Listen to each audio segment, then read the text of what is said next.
ਹਾਂਜੀ ਵੈਲਕਮ ਜੀ ਸੰਗਤੀਆਂ ਨੂੰ। ਔਰ ਅਸੀਂ ਅੱਜ ਪਿਛਲੇ ਤਿੰਨ ਦੋਹੇ ਰਿਪੀਟ ਕਰਾਂਗੇ ਤੇ ਅਸੀਂ 12 13 14 ਤੇ 15 ਤੋਂ ਅਸੀਂ ਅੱਜ ਫਿਰ ਸ਼ੁਰੂ ਕਰਾਂਗੇ ਔਰ ਕੋਸ਼ਿਸ਼ ਕਰਾਂਗੇ ਆਪਣੀ ਇੱਕ ਟੁੱਟੀ ਭੱਜੀ ਕੋਸ਼ਿਸ਼ ਡਾਕਟਰ ਸਾਹਿਬ ਦੀ ਗੈਰ ਮੌਜੂਦਗੀ 'ਚ ਤੇ ਤਾਂ ਕਿ ਗੱਡੀ ਜਿਹੜੀ ਨਾ ਇਹ ਪੜ੍ਹਨ ਸਮਝਣ ਦੀ ਗੱਡੀ ਜਿਹੜੀ ਚੱਲਦੀ ਰਹੇ। ਤੇ ਦੋਹਾ 12 ਹੈਗਾ ਜੀ।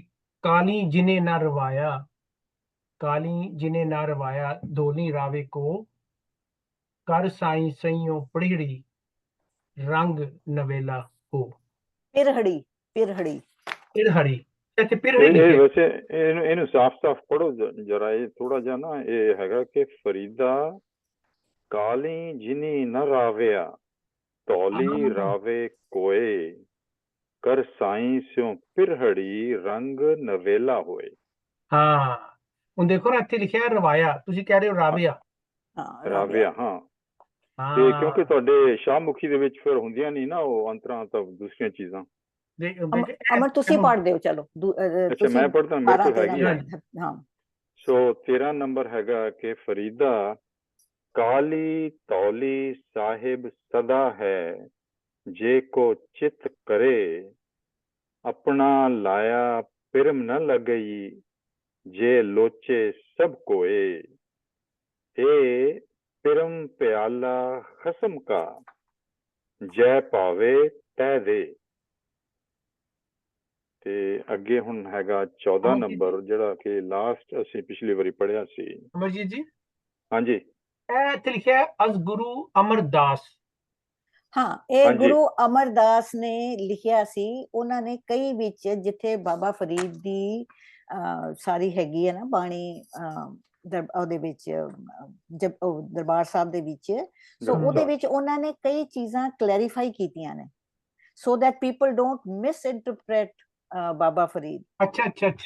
ਔਰ ਕਈ ਚੀਜ਼ਾਂ ਐਸੀਆਂ ਸੀਗੀਆਂ ਕਿ ਵੀ ਜਿਹੜੀਆਂ ਕਿ ਵੀ ਵੈਰੀ ਬਹੁਤ ਏਦਾਂ interpreted could be interpreted as very negative ਕਿ ਜੇ ਹੁਣ ਤਾਂ ਵੇੜਾ ਲੰਘ ਗਿਆ, ਇਹ ਤੇ ਹੁਣ ਖਤਮ ਹੋ ਗਿਆ ਟਾਈਮ ਤੁਹਾਡਾ।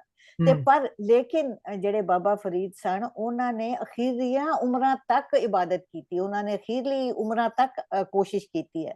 ਸੋ ਉਸ ਚੀਜ਼ ਨੂੰ ਕਲੈਰੀਫਾਈ ਕੀਤਾ ਹੈਗਾ ਇਹਨਾਂ ਨੇ ਬਾਬਾ ਗੁਰੂ ਅਮਰਦਾਸ ਨੇ ਕਿ ਬਈ ਵਕਤ ਕੋਈ ਵੀ ਹੋਵੇ it is time to improve, still time to improve, ਭਾਵੇਂ ਜਿਹੜਾ ਮਰਜ਼ੀ ਵਕਤ ਹੋਵੇ। there is no negativity।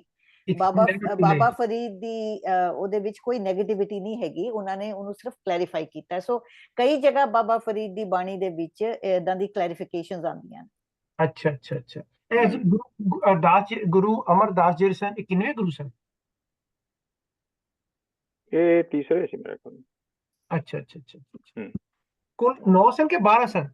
10 ਗੁਰੂ। 10 ਗੁਰੂ ਨਹੀਂ 10 ਗੁਰੂ ਕਿੰਨੇ ਸਨ ਟੋਟਲ? 10 ਗੁਰੂ ਸਨ। ਅੱਛਾ ਠੀਕ।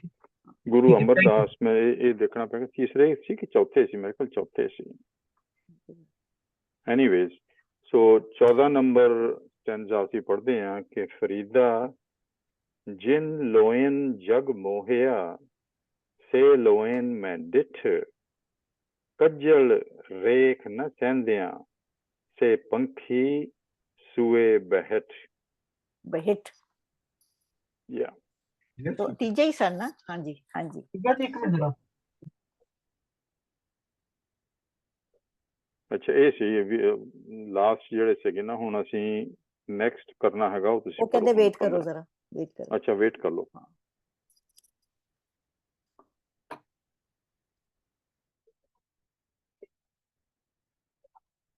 Fourth. I'm sorry, I had to step away. Ji fourth son। ਹਾਂਜੀ शुरू करिए 15वां आज। ਹਾਂਜੀ ਅੱਜ ਤੁਸੀਂ 15ਵਾਂ ਸ਼ੁਰੂ ਕਰੋ। अच्छा मैं पहले पढ़ना ताकि मैं गलत पढ़ा तो मैं सही भी कर देना। सही हाँ जरूर। Amardas was the third. He was the third of the 10 gurus। ਤੇ ਜੀ 15 ਹਾਂਜੀ ਨੰਬਰ 15 ਪੜਨ ਲੱਗਿਆ। ਕੁਕੇਂਦਿਆਂ ਚੱਕੇਂਦਿਆਂ ਮੱਤੀ ਦੇਂਦਿਆਂ ਨਿਤ, ਕੁਕੇਂਦਿਆਂ ਚੱਕੇਂਦਿਆਂ ਮੱਤੀ ਦੇਂਦਿਆਂ ਨਿਤ, ਜੋ ਸ਼ੈਤਾਨ ਵੰਜਾਇਆ ਤੇ ਕਿਤ ਫੇਰੇ ਚਿਤ। ਹਾਂਜੀ ਤੁਸੀਂ ਵੀ ਪੜ੍ਹੋ ਵਾਰੀ ਵਾਰੀ ਤਾਂ ਕਿ ਮੈਨੂੰ। ਹਾਂਜੀ ਅਮਰ ਪੜਨਗੇ। ਅੱਛਾ ਮੈਂ ਪੜਦਾ ਫਰੀਦਾ ਕੂਕੇਂਦਿਆਂ ਚਾਗੇਂਦਿਆਂ ਮੱਤੀ ਦੇਂਦਿਆਂ ਨਿਤ, ਜੋ ਸ਼ੈਤਾਨ ਵੰਝਾਇਆ ਸੇ ਕਿਤ ਫੇਰੇ ਚਿਤ। ਮੈਂ ਪੜ੍ਹਦੀ ਹਾਂ ਜੀ। ਫਰੀਦਾ ਕੁਕੇਂਦਿਆਂ ਚਾਂਗੇਂਦਿਆਂ ਮੱਤੀ ਦੇਂਦਿਆਂ ਨਿਤ, ਜੋ ਸ਼ੈਤਾਨ ਵੰਝਾਇਆ ਸੇ ਕਿਤ ਫੇਰੇ ਚਿਤ। ਹਾਂਜੀ, ਤੁਸੀਂ ਸ਼ੁਰੂ ਕਰੋ ਸਾਈਦ ਸਾਹਿਬ। ਹਾਂਜੀ, ਮੈਂ ਇਹਦੀ ਮੈਨੂੰ ਹੈਲਪ ਮਿਲ ਗਈ ਸੀ ਆਨਲਾਈਨ ਤੋਂ। ਕੁਕੇਂਦਿਆਂ ਉਰਦੂ ਦਾ ਪੰਜਾਬੀ ਵਰਡ ਹੈ ਕੂਕਣਾ, ਜਿਵੇਂ ਪੜ੍ਹਨੇ ਆ ਕੂਕਣਾ। ਚਾਕੇਂਦੇ ਦਾ ਮਤਲਬ ਕਿ ਸ਼ੋਰ ਮਚਾਣਾ, ਕੂਕਣਾ, ਚਾਕਣਾ, ਚੀਕਾ ਮਾਰਨਾ। ਤੇ ਮੱਤੀ ਦੇਂਦਿਆਂ ਨਿਤ, ਇਹ ਵੈਸੇ ਰਿਲੇਟਿਵਲੀ ਮੈਨੂੰ ਆਸਾਨ ਲੱਗੀ, ਬਿਹਤਰ ਲੱਗੀ, ਮੇਰੀ ਸਮਝ ਥੋੜੀ ਬਹੁਤੀ ਆ ਇਹਦੀ ਫਿਜ਼ੀਕਲ ਲੈਵਲ ਸਮਝ ਆ ਗਿਆ ਕਿ ਫਿਜ਼ੀਕਲ ਲੈਵਲ ਦਾ ਜਦ ਸਿੱਧਾ ਮਤਲਬ ਇਹਦਾ ਉਹ ਕੀ ਹੈ। ਜੋ ਸ਼ੈਤਾਨ ਵੰਜਾਇਆ ਸੈ ਕਿਤ ਫੇਰੇ ਚਿਤ, ਕਿ ਕਿਸੇ ਬੰਦੇ ਨੂੰ ਤੁਸੀਂ ਜਿੰਨੀਆਂ ਫਿਜ਼ੀਕਲ ਮੀਨਿੰਗ ਇਹਦਾ ਵੇ ਕਿ ਜਿੰਨਾ ਮਰਜ਼ੀ ਤੁਸੀਂ ਚੀਕ ਚਹਾਰਾ ਕਰ ਲਓ ਕਿਸੇ ਨੂੰ ਸਮਝਾਉਣ ਵਾਸਤੇ, ਮਤਲਬ ਅਕਲ ਸਮਝਾਉਣ ਵਾਸਤੇ, ਰਾਹ ਤੇ ਪਾਉਣ ਵਾਸਤੇ, ਅਗਰ ਉਹਨੇ ਆਪਣੇ ਸ਼ੈਤਾਨ ਦੇ ਨਾਲ ਇੱਕੋ ਮਿਕ ਹੋ ਗਿਆ ਹੈ, ਉਹਦੇ ਨਾਲ ਰਲ ਗਿਆ ਹੈ, ਤੇ ਉਹਦਾ ਚਿੱਤ ਫੇਰਨਾ ਬਹੁਤ ਮੁਸ਼ਕਲ ਹੈ। ਤੇ ਅਗਰ ਮੈਂ ਇਹਨੂੰ ਇਹਦੀਆਂ ਮੈਂ ਰਮਜ਼ਾਂ ਕੱਢਾਂ ਤੇ ਕਹਿਣ ਦਾ ਮਤਲਬ ਹੈ ਕਿ ਅਗਰ ਇਨਸਾਨ ਕਿਸੇ ਚੀਜ਼ ਤੇ ਡਿਟਰਮਿੰਡ ਹੈ, ਔਰ ਸਪੈਸ਼ਲੀ ਅਗਰ ਉਹ ਭੈੜੀ ਚੀਜ਼ ਹੈ ਜਾਂ ਭੈੜਾ ਰਸਤਾ ਹੈ, ਔਰ ਉਸ ਤੇ ਉਹ ਡਿਟਰਮਿਨ ਹੈ, ਤੇ ਉਹਨੂੰ ਉੱਥੋਂ ਹਟਾਉਣਾ ਬਹੁਤ ਮੁਸ਼ਕਲ ਹੈ, ਜਿੰਨਾ ਮਰਜ਼ੀ ਤੁਸੀਂ ਕਰ ਲਓ। ਇਹ ਜਿਵੇਂ ਫਲੱਡ ਆ ਰਿਹਾ ਹੁੰਦਾ ਤੇ ਉਹਦਾ ਪਾਣੀ ਬੜਾ ਤੇਜ਼ ਜਾ ਰਿਹਾ ਹੁੰਦਾ ਤੇ ਉਹਦਾ ਰਸਤਾ ਮੋੜਨਾ ਉਸ ਵੇਲੇ ਬਹੁਤ ਔਖਾ ਹੁੰਦਾ, ਲੇਕਿਨ ਜਦੋਂ ਪਾਣੀ ਠਹਿਰ ਜਾਂਦਾ ਉਸ ਲਈ ਉਹਦਾ ਰਸਤਾ ਮੋੜਨਾ ਸੌਖਾ ਹੁੰਦਾ। ਤੇ ਉਹ ਕਹਿ ਰਹੇ ਨੇ ਕਿ ਤੁਸੀਂ ਜੋ ਮਰਜ਼ੀ ਚੀਜ਼ ਸਹਾਰਾ ਕਰ ਲਓ, ਜਿਹੜਾ ਬੰਦੇ ਨੇ ਜੋ ਕਰਨਾ ਹੈ ਉਹਨੇ ਕਰਕੇ ਰਹਿਣਾ। ਔਰ ਇਸ ਸੂਰਤ ਦੇ ਵਿੱਚ ਉਹਨਾਂ ਨੇ ਕਿਹਾ ਜੀ ਕਿ ਸ਼ੈਤਾਨ ਜਾਂ ਬੁਰਾਈ ਜਾਂ ਤੁਹਾਡਾ ਅੰਦਰ ਦਾ ਉਹ negative side of the human nature, ਜਿਹੜੀ ਕਿ ਜ਼ਿਆਦਾ ਪ੍ਰੈਵਲੈਂਟ ਹੈ, ਜਿਹਦੀ ਵਜ੍ਹਾ ਨਾਲ ਬਾਬਾ ਜੀ ਆਏ, ਜਿਹਦੀ ਵਜ੍ਹਾ ਨਾਲ ਗੁਰੂ ਨਾਨਕ ਨੇ ਕੰਮ ਕੀਤੇ, ਇਹਨਾਂ ਨੇ ਕੰਮ ਇਸ ਵਾਸਤੇ ਕੀਤੇ ਤਾਂ ਕਿ ਇਹ ਨਾ ਹੋਵੇ ਜੋ ਬਾਬਾ ਜੀ ਕਹਿ ਰਹੇ। ਮੈਨੂੰ ਤੇ ਇਹ ਸਮਝ ਲੱਗੀ। ਹਾਂਜੀ ਅਮਰ, ਤੁਸੀਂ ਦੱਸੋ। ਅੱਛਾ, ਮੈਂ ਇਹਦੇ ਚ ਮੇਰਾ ਖਿਆਲ ਜਿਹੜਾ ਮੇਨ ਐਮਫੈਸਿਸ ਹੈ ਉਹ ਹੈ ਸ਼ੈਤਾਨ ਦੇ ਉੱਤੇ, ਕਿ ਸ਼ੈਤਾਨ ਨੇ ਹੀ ਸਾਤੋਂ ਇਹ ਸਭ ਕੁਝ ਕਰਵਾਇਆ ਤੇ ਸਾਡਾ ਦਿਲ ਜਿਹੜਾ ਮਨ ਹੈ ਕਿਸੇ ਹੋਰ ਪਾਸੇ ਨਹੀਂ ਗਿਆ। ਸ਼ੈਤਾਨ ਦੀ ਸਭ ਕੀਰਤੀ ਆ ਸਾਰੇ। ਸ਼ੈਤਾਨ ਦੇਖੋ, ਇਹ ਵੀ ਇਹਨੂੰ ਜੇ ਦੇਖੀਏ ਤੇ ਇੱਕ ਤਾਂ ਹੈਗਾ ਕਿ ਬੇਸਿਕ ਹਿਊਮਨ ਜਿਹੜੀ ਵੀਕਨੈਸਿਸ ਜਿਹੜੀਆਂ ਕਾਮ, ਕ੍ਰੋਧ, ਲੋਭ, ਮੋਹ, ਹੰਕਾਰ ਹੈ, ਉਹ ਤਾਂ ਇਨਹੈਰੈਂਟ ਨੇ। ਅੱਗੇ ਕਈ ਰਿਲੀਜਨਸ ਨੇ ਇਸ ਨੂੰ ਪਰਸੋਨੀਫਾਈ ਕਰ ਦਿੱਤਾ ਅੰਡਰ ਦ ਨੇਮ ਆਫ ਕਿ ਉਹਨੂੰ ਸ਼ੈਤਾਨ ਕਹਿ ਦਿੱਤਾ। ਐਕਸਟ੍ਰੀਮ ਲੈਵਲ ਤੇ ਉਹਨੂੰ ਇੱਕ ਪਰਸੋਨੀਫਾਈ ਕਰ ਦਿੱਤਾ ਕਿ ਇਹ ਜਿਹੜਾ ਸ਼ੈਤਾਨ ਹੈ ਜਾਂ ਇਹ ਜਿਹੜੀਆਂ ਵੀਕਨੈਸਿਸ ਜਾਂ ਈਵਲਸ ਇਨਹੈਰੈਂਟ ਹੈ, ਉਹ ਹੀ ਤੁਹਾਡੇ ਕੋਲੋਂ ਇਹ ਸਾਰਾ ਕੰਮ ਕਰਵਾ ਰਹੀਆਂ ਨੇ। ਖਾਸ ਕਰਕੇ ਆਰਗੇਨਾਈਜ਼ ਰਿਲੀਜਨ ਨੇ ਤਾਂ ਇਸ ਨੂੰ ਬਹੁਤ ਹੀ ਜ਼ਿਆਦਾ ਮਤਲਬ ਕਿ ਇੱਕ ਫਿਜ਼ੀਕਲ ਮਤਲਬ ਕਿ ਸ਼ਕਲ ਦੇ ਦਿੱਤੀ ਆ। ਔਰ ਮੇਰਾ ਖਿਆਲ ਇੱਥੇ ਇਹ ਦੱਸਣ ਦੀ ਗੱਲ ਕਰ ਰਹੇ ਨੇ ਕਿ ਜੇ ਸ਼ੈਤਾਨ ਹੈ ਜਿਹੜਾ ਇਹ ਕਾਨਸੈਪਟ ਹੈ, ਔਰ ਦੂਸਰੇ ਪਾਸੇ ਤੁਹਾਡੀ ਸੈਲਫ ਰਿਸਪੌਂਸਿਬਿਲਿਟੀ ਹੈ। ਸ਼ੈਤਾਨ ਦਾ ਤੁਸੀਂ ਇੱਕ ਐਕਸਕਿਊਜ਼ ਲੈ ਲੈਂਦੇ ਹੋ ਆਪਣੀ ਸੈਲਫ ਰਿਸਪੌਂਸਿਬਿਲਿਟੀ ਨੂੰ ਕਰਨ ਦੇ ਅਵੋਇਡ ਕਰਨ ਲਈ। ਬਿਲਕੁਲ ਠੀਕ। ਸੇ ਕਿਨ ਫੇਰੇ ਚਿੱਤ, ਜੇ ਮਤਲਬ ਕਿ ਤੁਸੀਂ ਇੰਨਾ ਹੀ ਇਨਫਲੂਐਂਸ ਹੋ ਗਏ ਹੋ ਸ਼ੈਤਾਨ ਤੋਂ, ਤੁਹਾਡਾ ਫਿਰ ਚਿੱਤ ਜਿਹੜਾ ਮਨ ਹੈ, ਮਤਲਬ ਕਿ ਤੁਹਾਡਾ ਉਹ ਫਿਰ ਚੇਂਜ ਨਹੀਂ ਹੋ ਸਕਦਾ। ਉਹ ਤੁਸੀਂ ਅਵੋਇਡ ਕਰ ਰਹੇ ਹੋ ਸੈਲਫ ਰਿਸਪੌਂਸਿਬਿਲਿਟੀ। ਕਹਿਣਾ ਜੀ ਮੈਂ ਨਹੀਂ ਇਹ ਕੰਮ ਕੀਤਾ, ਮੇਰੇ ਤੋਂ ਸ਼ੈਤਾਨ ਨੇ ਕਰਵਾਇਆ। ਸਹੀ ਗੱਲ।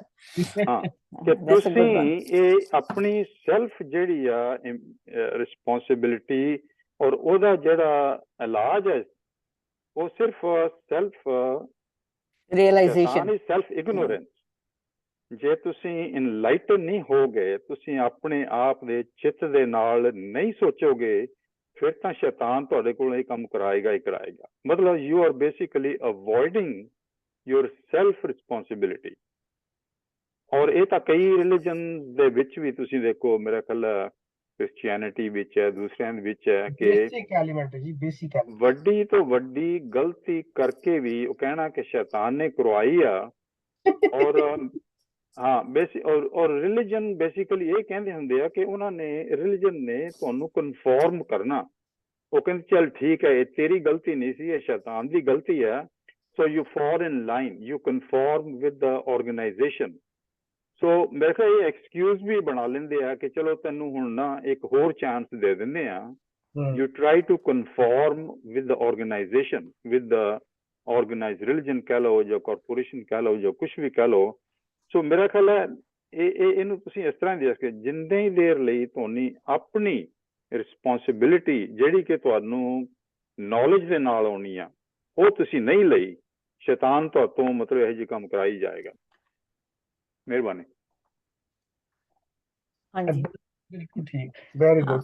ਸ਼ੈਤਾਨ ਜਿਹੜਾ ਨਾ ਇਹ ਬੇਸਿਕਲੀ ਬਹੁਤ ਵੱਡਾ ਐਕਸਕਿਊਜ਼ ਹੈ ਜਿਹੜਾ ਕਿ ਆਰਗੇਨਾਈਜ਼ਡ ਰਿਲੀਜਨ ਚ ਇਸਤੇਮਾਲ ਕੀਤਾ ਜਾ ਰਿਹਾ। ਔਰ ਇਹ ਜਿਹੜੀ ਸੈਲਫ ਰਿਅਲਾਈਜੇਸ਼ਨ ਨਾ ਕਿ ਠੀਕ ਹੈ ਤੁਹਾਨੂੰ ਅਸੀਂ ਚਾਂਸ ਦਿੰਦੇ ਆ, ਇਹ ਸਾਡੇ ਤੇ ਪਤਾ ਨਹੀਂ ਉਹਦੇ ਹਿੰਦੂਇਜ਼ਮ ਚ ਕੀ ਹੈ, ਲੇਕਿਨ ਸਾਡੇ ਕਹਿੰਦੇ ਜੀ ਤੌਬਾ ਕਰ ਲਓ ਇੱਕ ਵਾਰੀ ਤੱਕ। ਐਕਸਪਲੋਇਟੇਸ਼ਨ ਹੈਗੀ ਆ, ਇਹ ਸ਼ੈਤਾਨ ਦੀ ਐਕਸਪਲੋਇਟੇਸ਼ਨ।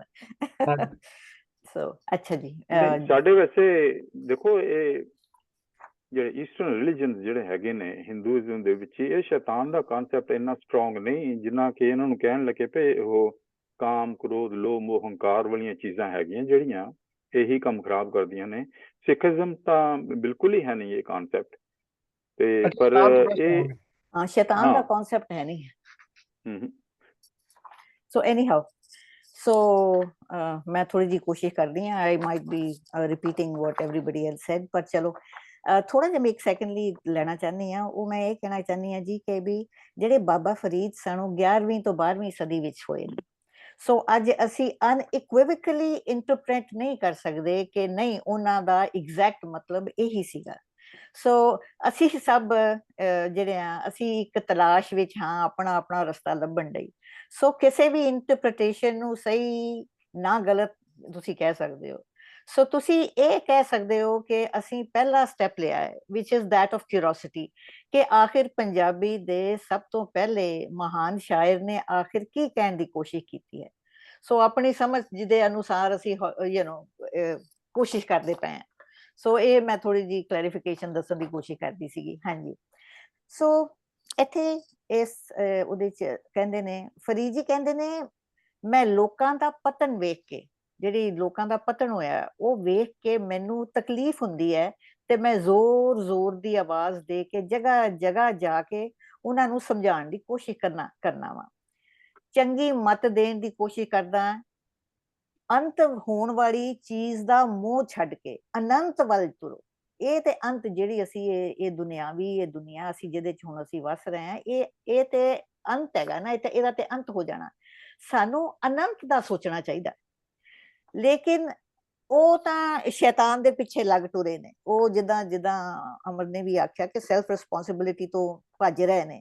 ਸੋ ਇਸ ਕਰਕੇ ਅੱਛਾ ਸ਼ੈਤਾਨ ਕੀ ਹੈ? ਈਗੋ, ਵਰਲਡਲੀ ਡਿਜ਼ਾਇਰਸ, ਜਿਸ ਨੂੰ ਅਸੀਂ ਮੋਹ ਮਾਇਆ ਕਹਿੰਦੇ ਆ, ਉਹ ਉਸ ਵਿੱਚ ਲੀਨ ਨੇ। ਸੋ ਕੂਕ ਕੀ ਹੈ? ਕੂਕ ਇੱਕ ਉੱਚੀ ਆਵਾਜ਼ ਹੈ ਜਿਸ ਵਿੱਚ ਦਰਦ, ਤਰਸ ਦੋਵੇਂ ਸ਼ਾਮਿਲ ਹਨ। ਔਰ ਇੱਕ ਅਰਜੈਂਸੀ ਵੀ ਹੈ ਕਿ ਵਕਤ ਜਿਹੜਾ ਆ ਬਹੁਤ ਪ੍ਰੈਸ਼ੀਅਸ ਹੈ, ਇਸ ਨੂੰ ਬਿਰਥਾ ਨਾ ਗਵਾਓ। ਇਹਨੂੰ ਤੁਸੀਂ ਡੋਂਟ ਸਕੁਆਂਡਰ ਇਟ ਅਵੇ। ਇਹ ਜਿਹੜਾ ਵਕਤ ਤੁਹਾਡੇ ਕੋਲ ਹੈਗਾ ਇਹ ਬੜਾ ਪ੍ਰੈਸ਼ੀਅਸ ਹੈਗਾ। ਸੋ ਇਹ ਜਿਹੜੀ ਇਹ ਕਨਸੈਪਟ ਹੈਗਾ ਕਿ ਤੁਹਾਡਾ ਵਕਤ ਨਾ ਗਵਾਓ, ਵਕਤ ਬੜਾ ਪ੍ਰੈਸ਼ੀਅਸ ਹੈਗਾ। ਅਸੀਂ ਜਿਨ੍ਹਾਂ ਨੇ ਪਹਿਲਾਂ ਵੀ ਅਸੀਂ ਇਹ ਤੇ ਕਾਫੀ ਵਾਰਾਂ ਗੱਲਾਂ ਕੀਤੀਆਂ ਨੇ, ਇਹ ਬਾਬਾ ਫਰੀਦ ਦਾ ਬੜਾ ਇੱਕ ਮੁੱਢਲਾ ਜਿਹਾ ਕਨਸੈਪਟ ਹੈਗਾ ਕਿ ਡੋਂਟ ਲੂਜ਼ ਦਿਸ ਟਾਈਮ। ਇਹ ਜਿਹੜਾ ਤੁਹਾਡਾ ਇਹ ਮਾਨਸ ਜਨਮ ਹੈਗਾ ਆ, ਇਹਨੂੰ ਬਿਰਥਾ ਨਾ ਗਵਾਓ। ਇਹਨੂੰ ਤੁਸੀਂ ਇਹਦਾ ਵਕਤ ਬੜਾ ਇਹਦੀ ਪ੍ਰੈਸ਼ੀਅਸਨੈਸ ਨੂੰ ਸੋਚੋ। ਸੋ ਬਾਕੀ ਵੀ ਸਾਰੇ ਸੱਜਣਾ ਨੇ ਗੱਲ ਕਰ ਲਈ ਹੈ। ਸੋ ਦਿਸ ਵਾਸ ਮਾਈ ਓਨਲੀ ਐਡੀਸ਼ਨ ਟੂ ਮੇਰਾ ਖਿਆਲ ਇੱਕ ਮੈਂ ਚੀਜ਼ ਐਡ ਕਰਾਂ ਕਿ ਇਹ ਦੇਖੋ ਬਾਬਾ ਫਰੀਦ ਜੀ ਜਿਹੜੀ ਗੱਲ ਕਰਦੇ ਨੇ, ਇੱਕ ਤਾਂ ਤੁਹਾਨੂੰ ਪਰਸਨਲ ਲੈਵਲ ਤੇ ਇੰਪਰੂਵਮੈਂਟ ਦੀ ਗੱਲ ਕਰਦੇ ਆ, ਦੂਸਰੇ ਫਿਰ ਸੁਸਾਇਟਲ ਲੈਵਲ ਤੇ ਵੀ ਉਹ ਇਹ ਛਾ ਜਾਂਦੀ ਗੱਲ ਕਿ ਸੁਸਾਇਟੀ ਦੇ ਵਿੱਚ ਵੀ ਇਸ ਤਰ੍ਹਾਂ ਹੋਣਾ ਚਾਹੀਦਾ, ਜਿੱਦਾਂ ਕਿ ਆਰਗੇਨਾਈਜ਼ਡ ਰਿਲੀਜਨ ਲਾਓ ਤੇ ਸ਼ੈਤਾਨ ਲਾਓ। ਪਰਸਨਲ ਲੈਵਲ ਤੇ ਕਿਵੇਂ ਇਫੈਕਟ ਕਰਦਾ, ਸੁਸਾਇਟੀ ਦੇ ਲੈਵਲ ਤੇ ਕਿਵੇਂ ਇਫੈਕਟ ਕਰਦਾ, ਦੋਹਾਂ ਦੇ ਉੱਤੇ ਮੇਰਾ ਖਿਆਲ ਅਪਲਾਈ ਹੁੰਦਾ ਹੈ। ਪਰ ਉਹੀ ਹੈ ਨਾ, ਗ੍ਰਾਸ ਰੂਟਸ ਤੋਂ ਤੁਸੀਂ ਸ਼ੁਰੂ ਕਰਦੇ ਹੋ ਨਾ, ਤੁਸੀਂ ਇੱਕ ਆਪਣੇ ਆਪ ਤੋਂ ਹੀ ਸ਼ੁਰੂ ਕਰਦੇ ਹੋ ਹਾਂਜੀ ਨਾ, ਕਿਉਂਕਿ ਸੈਲਫ ਤੁਹਾਡੇ ਨਾਲ realisation you are a basic entity ਜਿਹਦੇ ਨਾਲ ਹੀ ਸਾਰਾ ਸੁਸਾਇਟੀ ਬਣੀ ਹੈ ਨਾ।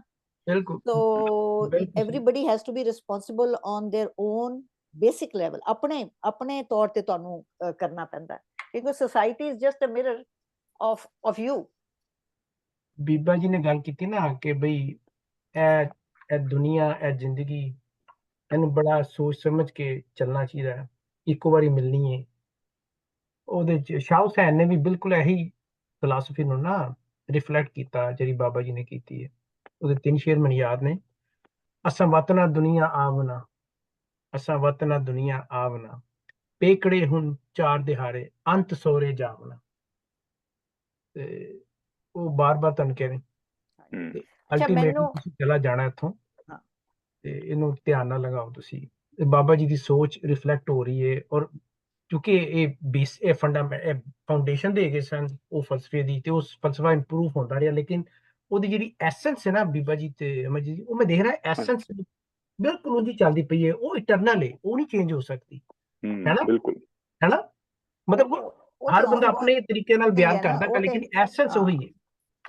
ਬਿਲਕੁਲ ਉਹ ਵਕਤ ਦੇ ਸ਼ੁਰੂ ਤੋਂ ਪਹਿਲਾਂ ਸੀ ਤੇ ਵਕਤ ਹਾਂਜੀ ਤੱਕ ਉਹਦਾ ਤੇ ਕੋਈ ਅਸਰ ਨਹੀਂ ਨਾ, ਵਕਤ ਦੇ ਨਾਲ ਕੋਈ ਅਸਰ ਨਹੀਂ, ਉਹ ਤੇ ਆਪਣੀ ਰਫ਼ਤਾਰ ਨਾਲ ਚੱਲਦੇ ਰਹਿਣਾ। ਇਹ ਤੇ ਹੁਣ ਸਾਡੇ ਤੇ, ਅਸੀਂ ਉਹਨੂੰ ਕਿਸ ਤਰ੍ਹਾਂ ਉਹਦੇ ਤੇ ਸ਼ਾਮਿਲ ਹੋਈਏ।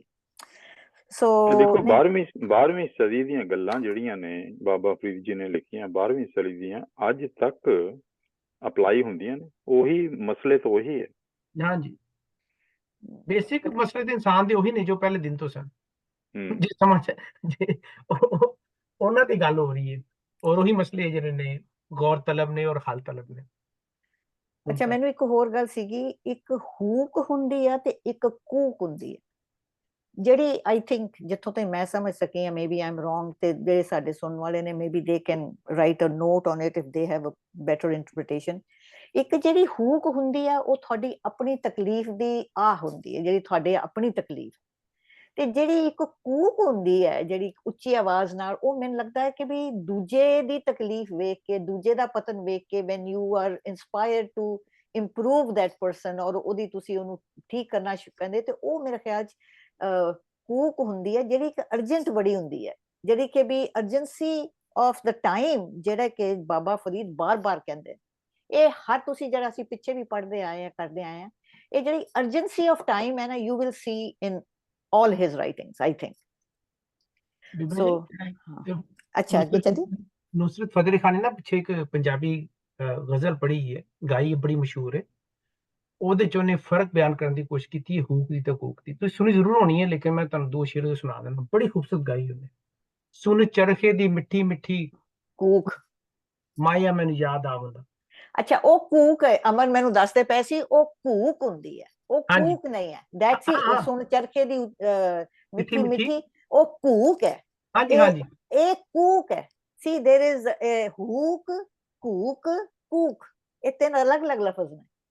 ਅੱਛਾ ਦੂਸਰੀ ਲਾਈਨ ਜੋ ਕਹਿੰਦਾ ਜੀ ਕਿ ਮਾਇਆ ਮੈਨੂੰ ਯਾਦ ਆਵੰਦ, ਮੇਰੇ ਦਿਲ ਵਿੱਚੋਂ ਉੱਠਦੀ ਏ ਹੂਕ, ਹੂਕ, ਹਾਂ ਮਾਇਆ ਮੈਨੂੰ ਯਾਦ ਆਵੰਦਾ। ਤਕਲੀਫ, ਦਰਦ ਦੀ ਕਾ। ਹਾਂਜੀ ਹਾਂਜੀ, ਤੇ ਉਹ ਕੂਕ ਦੇ ਤੁਸੀਂ ਹੁਣ ਮੈਨੂੰ ਐਕਸਪਲੇਨ ਕਰਦੇ ਹੋ ਮੇਰੇ ਵਾਸਤੇ ਵੀ ਜਿਹੜੇ ਸੁਣਦੇ ਪਏ ਨੇ, ਇਹ ਦੋਵੇਂ ਕੂਕ ਨੇ, ਇਸ ਤਰ੍ਹਾਂ ਡਿਫਰੈਂਸ਼ੀਏਟ ਕਰਾਂਗੇ ਕਿ ਨਹੀਂ ਦੋਵੇਂ? ਉਹ ਕੂਕ ਹੈ, ਇਟਸ ਡਿਫਰੈਂਟ। ਕੂਕ ਇੱਕ ਕੂਕ ਹੈ, ਇੱਕ ਕੂਕ ਹੈ, ਜਿਹੜੀ ਚਰਖੇ ਦੀ ਆ ਕੂ ਕੂ, ਅਮਰ ਮੈਨੂੰ ਦੱਸਦੇ ਪਏ ਸੀ ਕੱਲ, ਕੂ ਕੂ ਜਿਹੜੀ ਆਵਾਜ਼ ਆਉਂਦੀ ਹੈ ਨਾ ਚਰਖੇ ਦੀ, ਜੇ ਕਿਸੇ ਨੇ ਸੁਣੀ ਹੋਵੇ ਤਾਂ ਉਹ ਕੂਕ ਹੈ।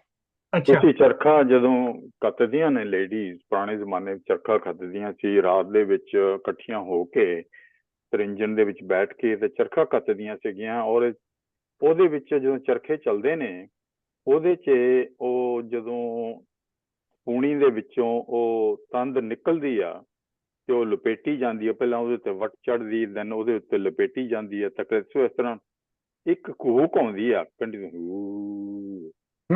ਅੱਛਾ ਉਹ ਆਵਾਜ਼ ਜਿਹੜੀ ਆ ਉਹਨੂੰ ਕੂਕ, ਕਿ ਕੂਕ ਹੁਣ ਇੰਗਲਿਸ਼ ਤਾਂ ਪਤਾ ਨਹੀਂ ਕਿਹਦਾ ਕਹਿੰਦੇ ਆ, ਕਿ ਉਹਦੀ ਇੱਕ ਖਾਸ ਆਵਾਜ਼ ਹੈ, ਔਰ ਬੜੀ ਉਹ ਐਕਚੁਅਲੀ ਮੈਸਮਰਾਈਜ਼ਿੰਗ, ਔਰ ਸਾਨੂੰ ਤਾਂ ਉੱਥੇ ਨੀਂਦ ਹੀ ਆ ਜਾਂਦੀ ਹੁੰਦੀ ਸੀ। It was so trance kind of situation.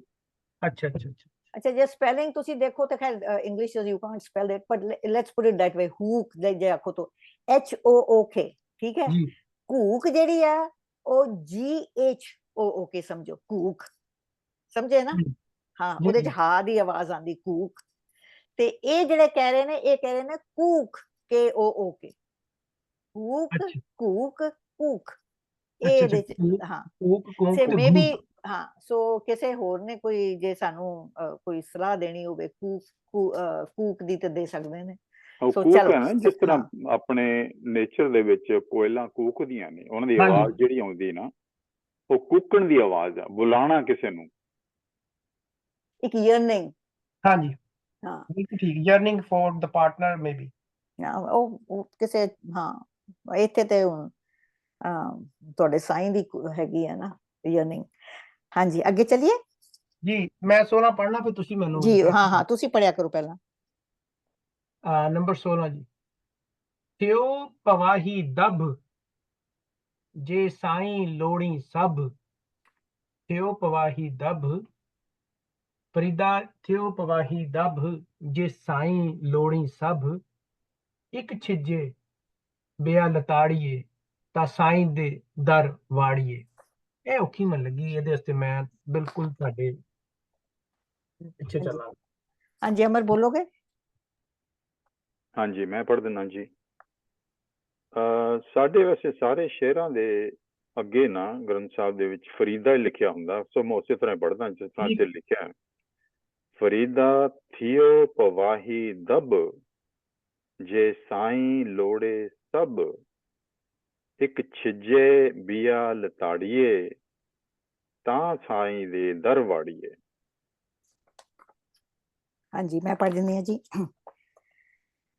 ਫਰੀਦਾ ਥਿਓ ਪਵਾਈ ਦਬ ਜੇ ਸਾਈਂ ਲੋੜੇ ਸਭ ਇੱਕ ਛਿਜੇ ਬਿਆ ਲਤਾੜੀਏ ਤਾਂ ਸਾਈਂ ਦੇ ਦਰ ਵਾੜੀਏ।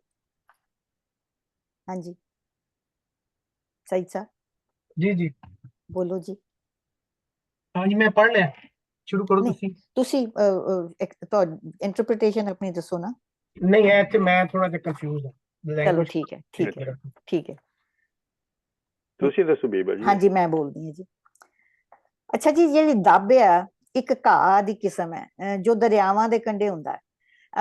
ਸਪੈਸ਼ਲੀ ਤੁਹਾਡਾ ਜਿਹੜਾ ਦਰਿਆ ਸਿੰਧ ਹੈ ਉਹਦੇ ਕੰਢੇ ਤੇ ਲਹਿੰਦੇ ਪੰਜਾਬ ਵੱਲ ਇਸ ਨੂੰ ਇਹ ਹੈਗਾ।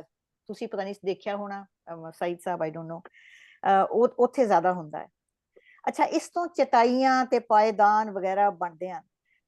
ਸ਼ਾਇਦ ਕਹਿੰਦੇ ਨੇ ਕਿ ਜੇ ਤੂੰ ਵਾਕਈ ਹੀ ਆਪਣਾ ਸਾਈਂ ਵਿੱਚ ਲੀਨ ਹੋਣਾ ਚਾਹੁੰਦਾ ਹੈ ਤੇ ਤੈਨੂੰ ਆਪਣੇ ਆਪ ਨੂੰ ਯਾਨੀ ਕਿ ਆਪਣੀ ਮੈਂ ਨੂੰ this is what I think is ਆਪਣੀ ਮੈਂ ਨੂੰ ਖਤਮ ਕਰਨਾ ਪਏਗਾ, ਆਪਣੀ ਹਉਮੈ ਨੂੰ ਖਤਮ ਕਰਨਾ ਪਏਗਾ। ਸੋ ਇਸ ਅੱਛਾ ਕਿਸ ਤਰ੍ਹਾਂ ਕਰੋਗੇ? ਉਸ ਦੱਬ ਦੀ ਤਰ੍ਹਾਂ ਜਿਸ ਨੂੰ ਤੇ ਪਹਿਲਾਂ ਤੇ ਉਹ ਕੱਟਦੇ ਨੇ ਤੇ ਕੱਟਿਆ ਜਾਂਦਾ ਹੈ, ਫੇਰ ਉਹਨੂੰ ਲਤਾੜਿਆ ਪੈਰਾਂ ਦੇ ਨਾਲ ਲਤਾੜਿਆ ਜਾਂਦਾ ਹੈ ਤੇ ਫੇਰ ਉਹਨੂੰ ਵਟਿਆ ਜਾਂਦਾ ਹੈ ਤੇ ਔਰ ਫੇਰ ਪਾਏਦਾਨ ਬਣਾਏ ਜਾਂਦੇ ਨੇ, ਚਟਾਈਆਂ ਬਣਾਈਆਂ ਜਾਂਦੀਆਂ ਨੇ, ਪਾਏਦਾਨ ਬਣਾਏ ਜਾਂਦੇ ਨੇ। ਓਹੋ ਹਾਂ ਔਰ ਫਿਰ ਅੱਛਾ ਔਰ ਫਿਰ ਉਸ ਪਾਏਦਾਨ ਨੂੰ ਸਾਈਂ ਦੇ ਬੂਹੇ ਬਾਹਰ ਰੱਖ ਦਿੱਤਾ ਜਾਂਦਾ ਸੀ। ਉਹ ਸਾਈਂ ਨੂੰ ਲੱਭ ਰਿਹਾ ਨਾ ਤੇ ਉਹ ਕਹਿੰਦਾ ਹੈ ਮੈਂ ਆਪਣੇ ਆਪ ਨੂੰ ਇੰਨਾ ਕੁ ਖਤਮ ਕਰ ਲਾਂ, ਆਪਣੇ ਹਉਮੈ ਨੂੰ ਵਜੂਦ ਨੂੰ ਮੈਂ ਇਸ ਤਰ੍ਹਾਂ ਖਤਮ ਕਰ ਲਾਂ ਕਿ ਮੈਂ ਐਟਲੀਸਟ ਇਸ ਲਾਇਕ ਹੋ ਜਾ ਕਿ ਇੱਕ ਪਾਏਦਾਨ ਜਿਹੜਾ ਮੇਰੇ ਸਾਈਂ ਦੇ ਬੂਹੇ ਤੇ ਪਿਆ ਹੋਇਆ ਜਿਸ ਉੱਤੇ ਹਰ ਜਣ ਪੈਰ ਰੱਖ ਕੇ ਜਾਂਦਾ ਆ ਅੰਦਰ ਵੜਦਾ ਹੈ, ਉਹਨਾਂ ਦੀ ਪੈਰਾਂ ਦੀ ਖਾਕ ਬਣ ਜਾਵਾਂ ਮੈਂ, ਉਹਨਾਂ ਲੋਕਾਂ ਦੀ ਪੈਰਾਂ ਦੀ ਖਾਕ ਜਿਹੜਾ ਮੇਰੇ ਸਾਈਂ ਦੇ ਘਰ ਜਾ ਰਿਹਾ। ਸਾਈਂ ਤੇ ਵੱਡੀ ਲੰਬੀ ਹਲੇ ਦੂਰ ਦੀ ਗੱਲ ਹੈ, ਮੈਂ ਉਹਨਾਂ ਲੋਕਾਂ ਦੀ ਖਾਕ ਬਣ ਜਾ ਪੈਰਾਂ ਦੀ ਕਿ ਜਿਹੜਾ ਮੇਰੇ ਸਾਈਂ ਦੇ ਘਰ ਜਾ ਰਹੇ। ਇਹ ਅੱਛਾ ਇਹ ਉਸ ਦੱਬ ਦੀ ਵੱਡੀ ਪ੍ਰਾਪਤੀ ਹੈ, ਇਹ ਉਸ ਦੱਬ ਦੀ ਵੱਡੀ ਖੁਸ਼ਕਿਸਮਤੀ ਹੈ। ਸੋ ਉਸ ਨੇ ਆਖਿਰ ਆਪਣੇ ਸਾਈਂ ਤੱਕ ਪਹੁੰਚਣ ਦਾ ਪਹਿਲਾ ਇਹ ਜਿਹੜਾ ਹੈਗਾ ਤੁਸੀਂ ਆਪਣੀ ਮੈਂ ਨੂੰ, ਆਪਣੀ ਹਉਮੈ ਨੂੰ, ਆਪਣੇ ਡਿਜ਼ਾਇਰਸ ਨੂੰ, ਇਸ ਦੁਨੀਆ ਦੇ ਜਿਹੜੇ ਤੁਸੀਂ ਸਾਰੇ ਅਡੰਬਰ ਜਿੱਦਾਂ ਕਿ ਮੋਹ ਮਾਇਆ ਨੂੰ ਜਿਹੜੇ ਬੰਨ ਕੇ ਆਪਣੇ ਆਪ ਨੂੰ ਬੈਠੇ ਹੋ, ਇਹਨਾਂ ਸਾਰਿਆਂ ਨੂੰ ਤੁਹਾਨੂੰ ਇਸ ਤਰ੍ਹਾਂ ਖਤਮ ਕਰਨਾ ਪੈਣਾ ਜਿਸ ਤਰ੍ਹਾਂ ਉਹ ਦੱਬ ਖਤਮ ਕਰਦੀ ਹੈ। So you can take the first step. ਇਹ ਸਾਰਾ ਇੱਕ ਕੋਈ ਇਹ ਪ੍ਰਾਪਤੀ ਇਹ ਉਸ ਰਸਤੇ ਦਾ ਪਹਿਲਾ ਕਦਮ ਹੈ ਕਿ ਤੁਸੀਂ ਆਪਣੇ ਸਾਈਂ ਦੇ ਦਰ ਦੇ ਪਾਇਦਾਨ ਬਣ ਜਾਓ। ਇਹ ਇਹਦਾ ਕਾਈਂਡ ਆਫ ਮਤਲਬ ਹੈਗਾ। ਸੋ ਇਹਦੇ ਚ ਤੁਸੀਂ ਆਪਣੇ ਆਪ ਨੂੰ, ਆਪਣੀ ਮੈਂ ਨੂੰ, ਆਪਣੇ ਇਹਨਾਂ ਡਿਜ਼ਾਇਰਸ ਨੂੰ, ਆਪਣੀ ਇਹਨਾਂ ਸਾਰੀਆਂ ਚੀਜ਼ਾਂ ਨੂੰ ਤੁਹਾਨੂੰ ਦੱਬ ਵਾਂਗ ਖਤਮ ਕਰਨਾ ਪੈਣਾ। ਹਾਂਜੀ ਬੀਬਾ ਜੀ, ਹਾਂਜੀ ਇੱਕ ਕਮੈਂਟ ਕਰਨਾ ਇੱਥੇ ਮੈਂ। ਹਾਂਜੀ ਬੋਲੋ ਜੀ ਪਲੀਜ਼। ਕਮਾਲ ਕਰਤਾ ਹੈ ਇਸ ਦੋਹੇ ਚ ਉਹਨਾਂ ਨੇ ਨਾ, ਕਿ ਜੀ ਪੂਰਾ ਇੱਕ ਪ੍ਰੋਸੈਸ ਦੇ ਦਿੱਤਾ ਹੈ, ਸਿਰਫ ਇਸ਼ਾਰਾ ਕੀਤਾ, ਪੂਰਾ ਪ੍ਰੋਸੈਸ ਦੇ ਦਿੱਤਾ ਹੈ ਕਿ ਵੀ ਤੂੰ ਇੰਜ ਲੰਘਣਾ ਹੈ, ਫਿਰ ਜਾ ਕੇ ਤੂੰ ਇਸ ਕਾਬਿਲ ਹੋਣਾ ਕਿ ਤੂੰ ਉਹਦੇ ਪੈਰਾਂ ਦੀ ਖਾਕ ਬਣ ਜਾਈ ਤੇ ਲੋਕੀ ਪੈਰ ਰੱਖ ਕੇ ਤੇ ਸਾਈਂ ਤੱਕ ਪਹੁੰਚਣ। ਜੇ ਤੈਨੂੰ ਸਾਈਂ ਚਾਹੀਦਾ ਹੈ ਤੇ ਤੈਨੂੰ ਮੁਕੰਮਲ ਸਾਈਂ, ਜੇ ਤੈਨੂੰ ਮੁਕੰਮਲ ਸਾਈਂ ਚਾਹੀਦਾ ਤੇ ਤੂੰ ਏਦਾਂ ਪਹੁੰਚਣਾ। ਬੀਬਾ ਜੀ, ਜਿਹੜੀ ਤੁਸੀਂ ਘਰ ਦੀ ਗੱਲ ਕੀਤੀ ਹੈ, ਤੁਸੀਂ ਅਮਰਜੀਤ ਜਿਹੜੀ ਤੁਸੀਂ ਕਦੀ ਮਸਜਿਦ ਵੇਖੀ ਦੀ ਅੱਜ? ਨਹੀਂ, ਮਸਜਿਦ ਨਹੀਂ ਵੇਖੀ, ਪਰ ਉਹਦੇ ਅੱਗੇ ਜਿਹੜੀਆਂ ਚਟਾਈਆਂ ਹੁੰਦੀਆਂ ਜਾਂ ਪਾਇਦਾਨ ਬਣਾਏ ਅੰਦਰ ਨਹੀਂ ਗਏ, ਉਹ ਬਣਦੇ ਦੇਖੇ ਮੈਂ। ਅੱਛਾ, ਉਹ ਜਿਹੜੀ ਮੈਨੂੰ ਯਾਦ ਆ ਗਿਆ ਹੁਣ, ਪਾਕਿਸਤਾਨ ਦੇ ਜਿਹੜੀ ਮਸੀਤਾਂ 'ਚ ਨਾ ਸਫਾ ਹੁੰਦੀਆਂ ਸਨ 40-50 ਸਾਲ ਪਹਿਲੇ। ਸਫਾ, ਹਾਂ, ਉਹ ਸਫ ਬਣੀ ਹੁੰਦੀ ਸੀ, ਇੱਕ ਖਾਸ ਮੋਟੀ ਘਾਹ ਦੀ, ਬਸ ਉਹੀ ਦੱਬ ਹੈ। ਔਰ ਉਹ ਹਰ ਜਗ੍ਹਾ ਮਸੀਤਾਂ 'ਚ ਉਹੀ ਵਿਛੀ ਹੁੰਦੀ ਸੀ। ਉਸ ਜ਼ਮਾਨੇ 'ਚ ਕਾਰਪੇਟ ਕੁਰਪਟ ਨਹੀਂ ਸੀ ਆਏ, ਨਾ ਈਵਨ ਆਰਟੀਫਿਸ਼ੀਅਲ ਆਏ ਸਨ ਮੈਟ। ਇਹ ਬੇਸਿਕਲੀ ਉਹੀ ਹੀ ਹੈ। ਔਰ ਸਦੀਆਂ ਤੋਂ ਜਿਹੜੀ ਸਫ ਹੈ ਨਾ, ਉਹਦਾ ਕਨਸੈਪਟ ਉਹੀ ਸੀ ਜੋ ਇਹਨਾਂ ਨੇ ਬਿਆਨ ਕੀਤਾ ਹੈ। Now I can relate, frankly speaking. my goodness, ਓਹੋ, ਹੁਣ ਮੈਨੂੰ ਪੜ੍ਹਨ ਦਾ ਮਜ਼ਾ ਆਣਾ ਬੀਬਾ ਜੀ, ਪੜ੍ਹਾ ਤਾਂ। ਹਾਂਜੀ ਜ਼ਰੂਰ ਪੜੋ ਪਲੀਜ਼। ਫਰੀਦਾ ਥਿਓ ਪਵਾਹੀ ਦਬ, ਫਰੀਦਾ ਥਿਓ ਪਵਾਹੀ ਦਬ, ਜੇ ਸਾਈਂ ਲੋੜੇ ਸਭ, ਕਿ ਜਦ ਪੂਰਾ ਸਾਈਂ ਚਾਹੀਦਾ, ਮੁਕੰਮਲ ਸਾਈਂ ਚਾਹੀਦਾ ਜਦਾ ਨਹੀਂ ਨਾ। ਹਾਏ ਹਾਏ ਹਾਏ ਹਾਏ ਹਾਏ, ਇੱਕ ਛਿੱਜੇ ਕਿ ਤੈਨੂੰ ਪਹਿਲੇ ਤੇ ਟੁਕੜੇ ਹੋਣਾ ਪਏਗਾ, ਫਿਰ ਤੈਨੂੰ ਪੈਰਾਂ ਥੱਲੇ ਰੋਂਦਿਆ ਜਾਏਗਾ, ਤਾਂ ਜਾ ਕੇ ਤੂੰ ਇਸ ਕਾਬਲ ਹੋਏਗਾ ਕਿ ਸਾਈਂ ਦੇ ਦੁਆਰੇ ਤੈਨੂੰ ਰੱਖਿਆ ਜਾ ਸਕੇ। ਹਾਏ ਹਾਏ ਹਾਏ, ਵਾਹ। ਅੱਛਾ, ਇੱਕ ਹੋਰ ਵੀ ਹੈ ਕਿ ਕਮਾਲ ਹੈ, ਵੈਸੇ ਵੀ ਬਹੁਤ ਕਮਾਲ। ਕਿ ਤੂੰ ਪਵਾਹੇ ਦਾ ਮਤਲਬ ਪਹਿ ਦੀ, ਰਸਤੇ ਦੀ, ਤੂੰ ਇੱਕ ਰਸਤੇ ਦੀ ਪਾਇਦਾਨ ਬਣ ਜਾ। ਦੱਬ ਬਣਦਾ ਸੀ, ਦੱਬ ਦਾ ਪਤਾ ਨਹੀਂ ਪ੍ਰੋਸੈਸ ਦੇਖਿਆ ਮੈਂ, YouTube ਤੇ ਵੀ ਦੇਖ ਸਕਦੇ ਹੋ, ਜਿਹੜੇ ਬਰੂਮ ਜਾਂ ਝਾੜੂ ਬਣਦੇ ਨੇ ਦੱਬਾਂ ਦੇ ਉੱਤੋਂ, ਕਿਸ ਤਰ੍ਹਾਂ ਉਹਨਾਂ ਨੂੰ ਕੱਟ ਕੇ ਤੇ ਉਹਨਾਂ ਨੂੰ ਉਹ ਟੋਕਰੇ ਹੁੰਦੇ ਆ ਨਾ, ਟੋਕਰਿਆਂ ਨੂੰ ਉਲਟੇ ਕਰਕੇ ਉਹਨਾਂ ਦੇ ਉੱਤੇ ਮਾਰਦੇ ਨੇ, ਮਾਰੀ ਜਾਂਦੇ ਨੇ ਟੂ ਦਾ ਪੁਆਇੰਟ ਕੋ ਇੰਨੇ ਅਖੀਰ ਦੇ ਵਿੱਚ ਫਾਈਬਰ ਜਾਂ ਇੰਨੇ ਸੌਫਟ ਬਣ ਜਾਂਦੇ ਆ, ਛੋਟੇ, ਉਹਨੂੰ ਬਾਈਂਡ ਕਰਕੇ ਤੇ ਉਹਦੇ ਝਾੜੂ ਬਣਦੇ ਨੇ। ਦਿੱਬ ਦਾ ਵੀ ਇਸੇ ਤਰ੍ਹਾਂ ਹੀ ਆ, ਜਿਹੜਾ ਬਣਦਾ ਨਾ, ਕੁੱਟ ਕੇ ਮੁੰਜ ਨੂੰ ਕੁੱਟ ਕੇ ਮੁੰਜ ਦੀਆਂ ਰੱਸੀਆਂ ਬਣਦੀਆਂ ਨੇ, ਮੁੰਜ ਦੇ ਮੰਜੇ ਬਣਦੇ ਨੇ। ਉਹ ਉਹੀ ਪ੍ਰੋਸੈਸ ਹੈ ਕਿ ਤੁਸੀਂ ਕਿਤੇ ਜੰਗਲ ਚੋਂ ਜਾਂ ਦਰਿਆਵਾਂ ਚੋਂ ਉਹ ਘਾਹ ਨੂੰ ਕੱਟ ਕੇ ਲਿਆਓ, ਉਹਨੂੰ ਚੰਗੀ ਤਰ੍ਹਾਂ ਕੁੱਟੋ ਤੇ ਛਿੱਜੋ ਤੇ ਉਹਨਾਂ ਦੇ ਫਿਰ ਪਾਇਦਾਨ ਬਣਾਵੋ। ਮਤਲਬ ਰਸਤੇ ਦੀ ਤੂੰ ਇੱਕ ਨਾਖਾਕ ਚੀਜ਼, ਜਿਹੜੀ ਕਿ ਹਿਊਮਿਲਿਟੀ ਦੀ ਗੱਲ ਹੈ ਨਾ, ਤੇ ਨਥਿੰਗਨੈਸ ਦੀ ਗੱਲ ਹੈ। ਬਿਲਕੁਲ ਪੈਰਾਂ ਥੱਲੇ ਜਿਹੜੀ ਤੁਸੀਂ ਆਪਣੇ ਆਪ ਨੂੰ, ਬਿਲਕੁਲ ਆਪਣਾ ਤੁਸੀਂ ਵਜੂਦ ਡਿਫਰੈਂਟ ਕਰ ਲੈਣਾ। ਤੁਸੀਂ ਜੋ ਹੈਗੇ ਉਹਨੂੰ ਤੁਸੀਂ ਬਿਲਕੁਲ ਉਹਨੂੰ ਤੁਸੀਂ ਪਲਟ ਦੇਣਾ ਹੈ, ਆਪਣੇ ਵਜੂਦ ਨੂੰ ਬਿਲਕੁਲ ਡਿਫਰੈਂਟ ਕਰ ਦੇਣਾ। मिटा दे अपनी हस्ती को अगर कुछ मितबा चाहे कि दाना खाक में मिलकर गुलो गुलजार होता है। बस यही गल है। क्या बात ਬੀਬਾ ਜੀ। ਇਹ ਮੈਨੂੰ, ਮੈਂ ਬੜਾ ਸੋਚੀ ਪਿਆ ਸਾਂ ਔਰ ਮੈਨੂੰ ਹੱਥ ਪੈਰ ਦਾ ਸਮਝ ਨਹੀਂ ਸੀ ਆ ਰਿਹਾ ਕਿ ਕਿੱਥੋਂ ਫੜੀ ਨਹੀਂ ਸੀ ਜਾ ਰਹੀ ਹੈ। ਲੈਂਗੁਏਜ ਬਹੁਤ ਔਖੀ ਸੀ। ਫਿਰ ਨਾ ਤੁਸੀਂ ਜਿਹੜੇ ਇਹਦੇ ਵਿੱਚ ਥੱਲੇ ਮੈਨੇ ਲਿਖੇ ਨੇ ਸਾਡੇ, ਤਾਂ ਅਸੀਂ ਜਿਹੜੇ ਪ੍ਰਿੰਟ ਸਾਨੂੰ ਹੋਇਆ ਉਹਦੇ ਵਿੱਚ ਪੂਰੇ ਹਰ ਇੱਕ ਲਫ਼ਜ਼ ਦੇ ਮਾਇਨੇ ਲਿਖੇ ਨੇ ਕਿ ਤੂੰ ਥੀਓ ਬਣ ਜਾ, ਪਵਾਈ ਥੀਓ ਮੀਨਸ ਬਣ ਜਾ, ਹੋ ਜਾ ਤੂੰ ਇੱਕ, ਪਵਾਹੀ ਨਾ ਰਸਤੇ ਦੀ, ਇੱਕ ਪਵਾਹੀ ਰਸਤੇ ਦੀ। अच्छा, मीनिंग मेरे को पे बीबा जी बाय द वे इंटरेस्टिंग, लेकिन मैं ए जरा थले प्रोसेस ही ना, ए प्रोसेस नहीं सी मैं समझ सक रहा कि छिजे बिया लताड़िए, मैं ਇੱਥੇ ਆ ਕੇ ਨਾ ਬਿਲਕੁਲ ਲੌਸਟ ਹੋ ਰਿਹਾ ਸਾਂ। ਮੈਂ ਡਾਟ ਨਹੀਂ ਸਾ ਕਨੈਕਟ ਕਰ ਪਾ ਰਿਹਾ ਕਿ ਇਹ ਤੇ ਪੂਰਾ ਪ੍ਰੋਸੈਸ ਹੈ। ਬਿਲਕੁਲ ਉਹਨਾਂ ਤੁਹਾਨੂੰ ਇੱਕ ਮੈਪ ਦੱਸਿਆ ਹੈ how to do it. Oh my god, ਐਨ ਯਾਨੀ ਇਸ਼ਾਰਾ ਨਹੀਂ ਕਰਦੇ ਪਏ, ਉਹਨਾਂ ਨੇ ਰਸਤਾ ਦੱਸਿਆ, ਉਹ ਤੁਹਾਨੂੰ ਦੱਸ ਰਿਹਾ ਸਰ, ਸ਼ਰੀਆਮ ਦੱਸ ਰਿਹਾ। ਓ ਮਾਈ ਗॉड, ਵੈਰੀ ਸਾਇੰਟਿਫਿਕ ਬਾਈ ਬੀਬਾ ਜੀ, ਵੈਰੀ ਸਾਇੰਟਿਫਿਕ। ਬਿਲਕੁਲ ਐਵੇਂ ਤੇ ਨਹੀਂ, ਕੋਈ ਮੈਟਾਫਿਜ਼ੀਕਲ ਨਹੀਂ। ਉਹ ਤੁਹਾਨੂੰ ਰੀਅਲ ਲਾਈਫ ਟਾਈਮ ਦੇ ਵਿੱਚੋਂ ਪ੍ਰੋਸੈਸ ਦੱਸਦੇ ਪਏ ਨੇ ਕਿ ਇਹ ਤੁਸੀਂ ਇਹ ਹੁੰਦਾ ਹੈ, ਇਹਨੂੰ ਵੇਖਦੇ ਹੋ, ਸਾਰੇ ਬਣਾਉਂਦੇ ਹੋ ਸਫਾ, ਤੇ ਇਸ ਤਰ੍ਹਾਂ ਤੁਸੀਂ ਆਪਣੇ ਆਪ ਨੂੰ ਕਰ ਸਕਦੇ ਹੋ, ਆਪਣੇ ਆਪ ਨੂੰ ਸਿੱਧਾ। ਪਰ ਤੁਸੀਂ ਇਹ ਸੋਚੋ ਕਿ this was written between 11th and 12th century, ਤੁਸੀਂ ਇਹ ਸੋਚੋ। ਮੈਂ ਪਰੇਸ਼ਾਨ ਹੋ ਗਿਆ ਕਿ ਹਾਂ, ਤਾਂ ਇੰਨੇ ਹੀ ਤੇ ਦੇਖੋ, ਤਾਂ ਹੀ ਤੇ ਬਾਬਾ ਨਾਨਕ ਨੇ ਇਹਨਾਂ ਨੂੰ ਇੰਨੀ ਵੱਡੀ ਜਗ੍ਹਾ ਦਿੱਤੀ ਹੈ, ਬਿਕੋਜ਼ ਇਹ ਬਹੁਤ ਵੱਡੇ ਸ਼ਾਇਰ ਸਨ, ਇਹ ਬਹੁਤ ਹੀ ਵੱਡੇ ਆਈਡੀਓਲੌਗ ਸੀਗੇ। So he is not to be taken face value. ਇਹਨਾਂ ਦੀਆਂ ਰਮਜ਼ਾਂ ਵੀ ਨੇ, ਇਹਨਾਂ ਨੂੰ ਤੁਹਾਨੂੰ ਡੀਪਲੀ, ਇਹ ਤੁਹਾਨੂੰ ਰਸਤੇ ਵੀ ਦੱਸ ਦੇਣ, ਤੁਹਾਨੂੰ ਅਸਲੀਅਤਾਂ ਦੱਸ ਦੇਣ। ਦੇਖੋ ਜੀ, remember 11th to 12th century, oh my, ਕਿੰਨੀ ਵੱਡੀ ਔਰ ਕਿੰਨੀ ਇਹ ਬਿਹਤਰ ਸੋਚ ਸੀ। ਕਿਆ ਬਾਤ, ਆਈ ਐਮ ਰੀਅਲੀ ਮੈਸਮਰਾਈਜ਼ਡ। ਅੱਛਾ, ਜਿੰਨੀ ਇਹ ਔਖੀ ਸੀ ਨਾ, ਉਨੀ ਸਮਝਣ ਦੇ ਬਾਅਦ ਸੌਖੀ ਲੱਗਣ ਲੱਗ ਪਈ ਹੈ। ਇਹ ਹਾਂ, that's true. My goodness, thank you. ਗਹਿਰਾਈ, ਬਹੁਤ ਗਹਿਰਾਈ ਇਹਨਾਂ ਚੀਜ਼ਾਂ, ਬਹੁਤ ਗਹਿਰਾਈ ਵੀ ਲਾਈਨਾਂ ਦੇ ਵਿੱਚ। ਇਹ ਤੇ ਬਹੁਤ ਹੀ ਮੈਨੂੰ ਡੂੰਗੀ ਲੱਗੀ, ਜਿੰਨੀਆਂ ਅਸੀਂ ਪੜ੍ਹੀਆਂ ਨੇ ਇਹ ਮੈਨੂੰ ਸਭ ਤੋਂ ਡੂੰਗੀ ਲੱਗੀ ਹੈ, ਔਰ ਬੜੀ ਸਾਇੰਟੀਫਿਕ ਔਰ ਬੜੀ ਲੌਜੀਕਲ, ਮੈਟਾਫਿਜ਼ੀਕਲ ਨਹੀਂ, ਫਿਜ਼ੀਕਲ ਐਂਡ ਲੌਜੀਕਲ। ਅੱਛਾ, ਫਿਰ ਦੇਖੋ ਐਗਜ਼ਾਮਪਲ ਕਿੰਨਾ ਉਹਨੂੰ ਨੋਨ ਦਿੱਤਾ ਹੋਇਆ ਕਿ ਵੀ ਦੇਖੋ, ਤੁਸੀਂ ਇੱਕ ਪਾਇਦਾਨ ਬਣਨਾ ਹੈ, ਤੁਸੀਂ ਉਹ ਦਰਵਾਜ਼ੇ ਤੇ ਜਿੱਥੇ ਤੁਹਾਡਾ ਹਰ ਬੰਦਾ ਪੈਰ ਰੱਖ ਕੇ ਜਾ ਰਿਹਾ, ਤੁਸੀਂ ਆਪਣੀ ਹਉਮੈ ਨੂੰ ਇੰਨੇ ਲੈਵਲ ਤੇ ਖਤਮ ਕਰਨਾ। ਵਾਹ ਵਾਹ। ਤੁਸੀਂ ਕੁਝ ਐਡ ਕਰਨਾ ਅਮਰ?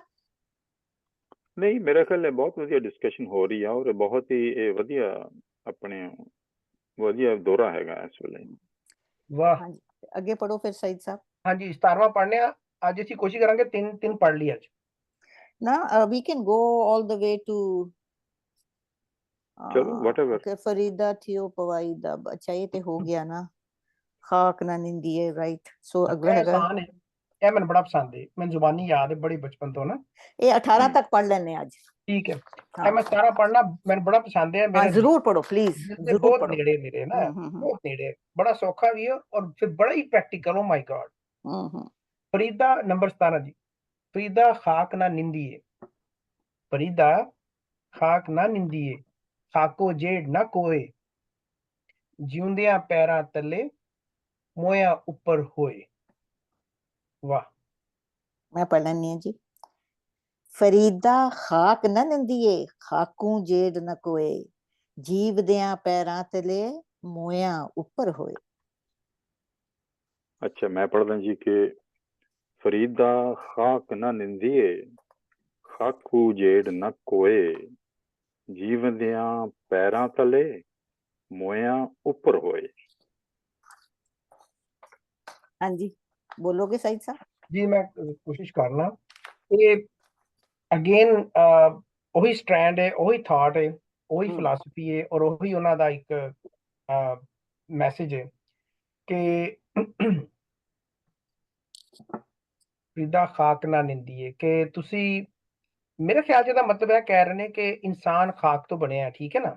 ਇੱਕ ਇਹ ਵੀ ਮੇਰੇ ਇੱਕ ਫਿਜ਼ੀਕਲ ਅਰਥ ਹੈਗਾ ਨਾ ਕਿ ਤੁਸੀਂ ਮਿੱਟੀ ਨੂੰ ਬੁਰਾ ਨਹੀਂ ਕਹਿਣਾ ਚਾਹੀਦਾ, ਕਿਉਂਕਿ ਇਸ ਧਰਤੀ ਦੇ ਉੱਤੇ ਤੁਸੀਂ ਹੈਗੇ ਹੋ, ਉੱਪਰ ਚੱਲਦੇ ਪਏ ਹੋ, ਔਰ ਬੜੇ ਮਗਰੂਰ ਲੋਭ ਤਕੱਬਰ ਨਾਲ ਚੱਲਦੇ ਪਏ ਹੋ, ਈਗੋ ਨਾਲ ਚੱਲਦੇ ਪਏ ਹੋ, ਇਨਸਾਨ ਨਹੀਂ ਸਮਝਦੇ, ਜ਼ੁਲਮ ਸਿਤਮ ਕਰੀ ਜਾ ਰਹੇ ਹੋ। ਲੇਕਿਨ ਇਹ ਭੁੱਲਦੇ ਪਏ ਹੋ ਕਿ ਜਿਸ ਮਿੱਟੀ ਦੇ ਉੱਤੇ ਖਲੋ ਕੇ ਤੁਸੀਂ ਇਹ ਜ਼ੁਲਮ ਕਰਦੇ ਪਏ ਹੋ, ਉਸ ਇਨਸਾਨਾਂ ਦੇ ਨਾਲ, ਉਸ ਲੋਕਾਈ ਦੇ ਨਾਲ ਜਿਹੜੀ ਉਸੇ ਮਿੱਟੀ ਤੋਂ ਬਣੀ ਹੈ ਜਿਸ ਮਿੱਟੀ ਦਾ ਤੂੰ ਹੈ, ਤੇ ਇਸ ਮਿੱਟੀ ਦੀ ਵਾਰੀ ਆਣੀ ਹੈ ਜਦੋਂ ਤੂੰ ਇਹਦੇ ਥੱਲੇ ਜਾਣਾ। ਲਿਹਾਜ਼ਾ ਆਪਣੀ ਜਿਹੜੀ ਹਸਤੀ ਹੈ, ਆਪਣਾ ਜਿਹੜਾ ਤੇਰਾ ਵਜੂਦ ਹੈ, ਆਪਣੀ ਜਿਹੜੀ ਨਥਿੰਗਨੈਸ ਹੈ, ਬਿਲਕੁਲ ਯੂ ਆਰ ਨਥਿੰਗ। ਜੇ ਤੂੰ ਆਪਣੇ ਨੂੰ ਸਮਥਿੰਗ ਸਮਝਣਾ ਪਿਆ ਨਾ, ਇਟ ਇਜ਼ ਨਥਿੰਗ।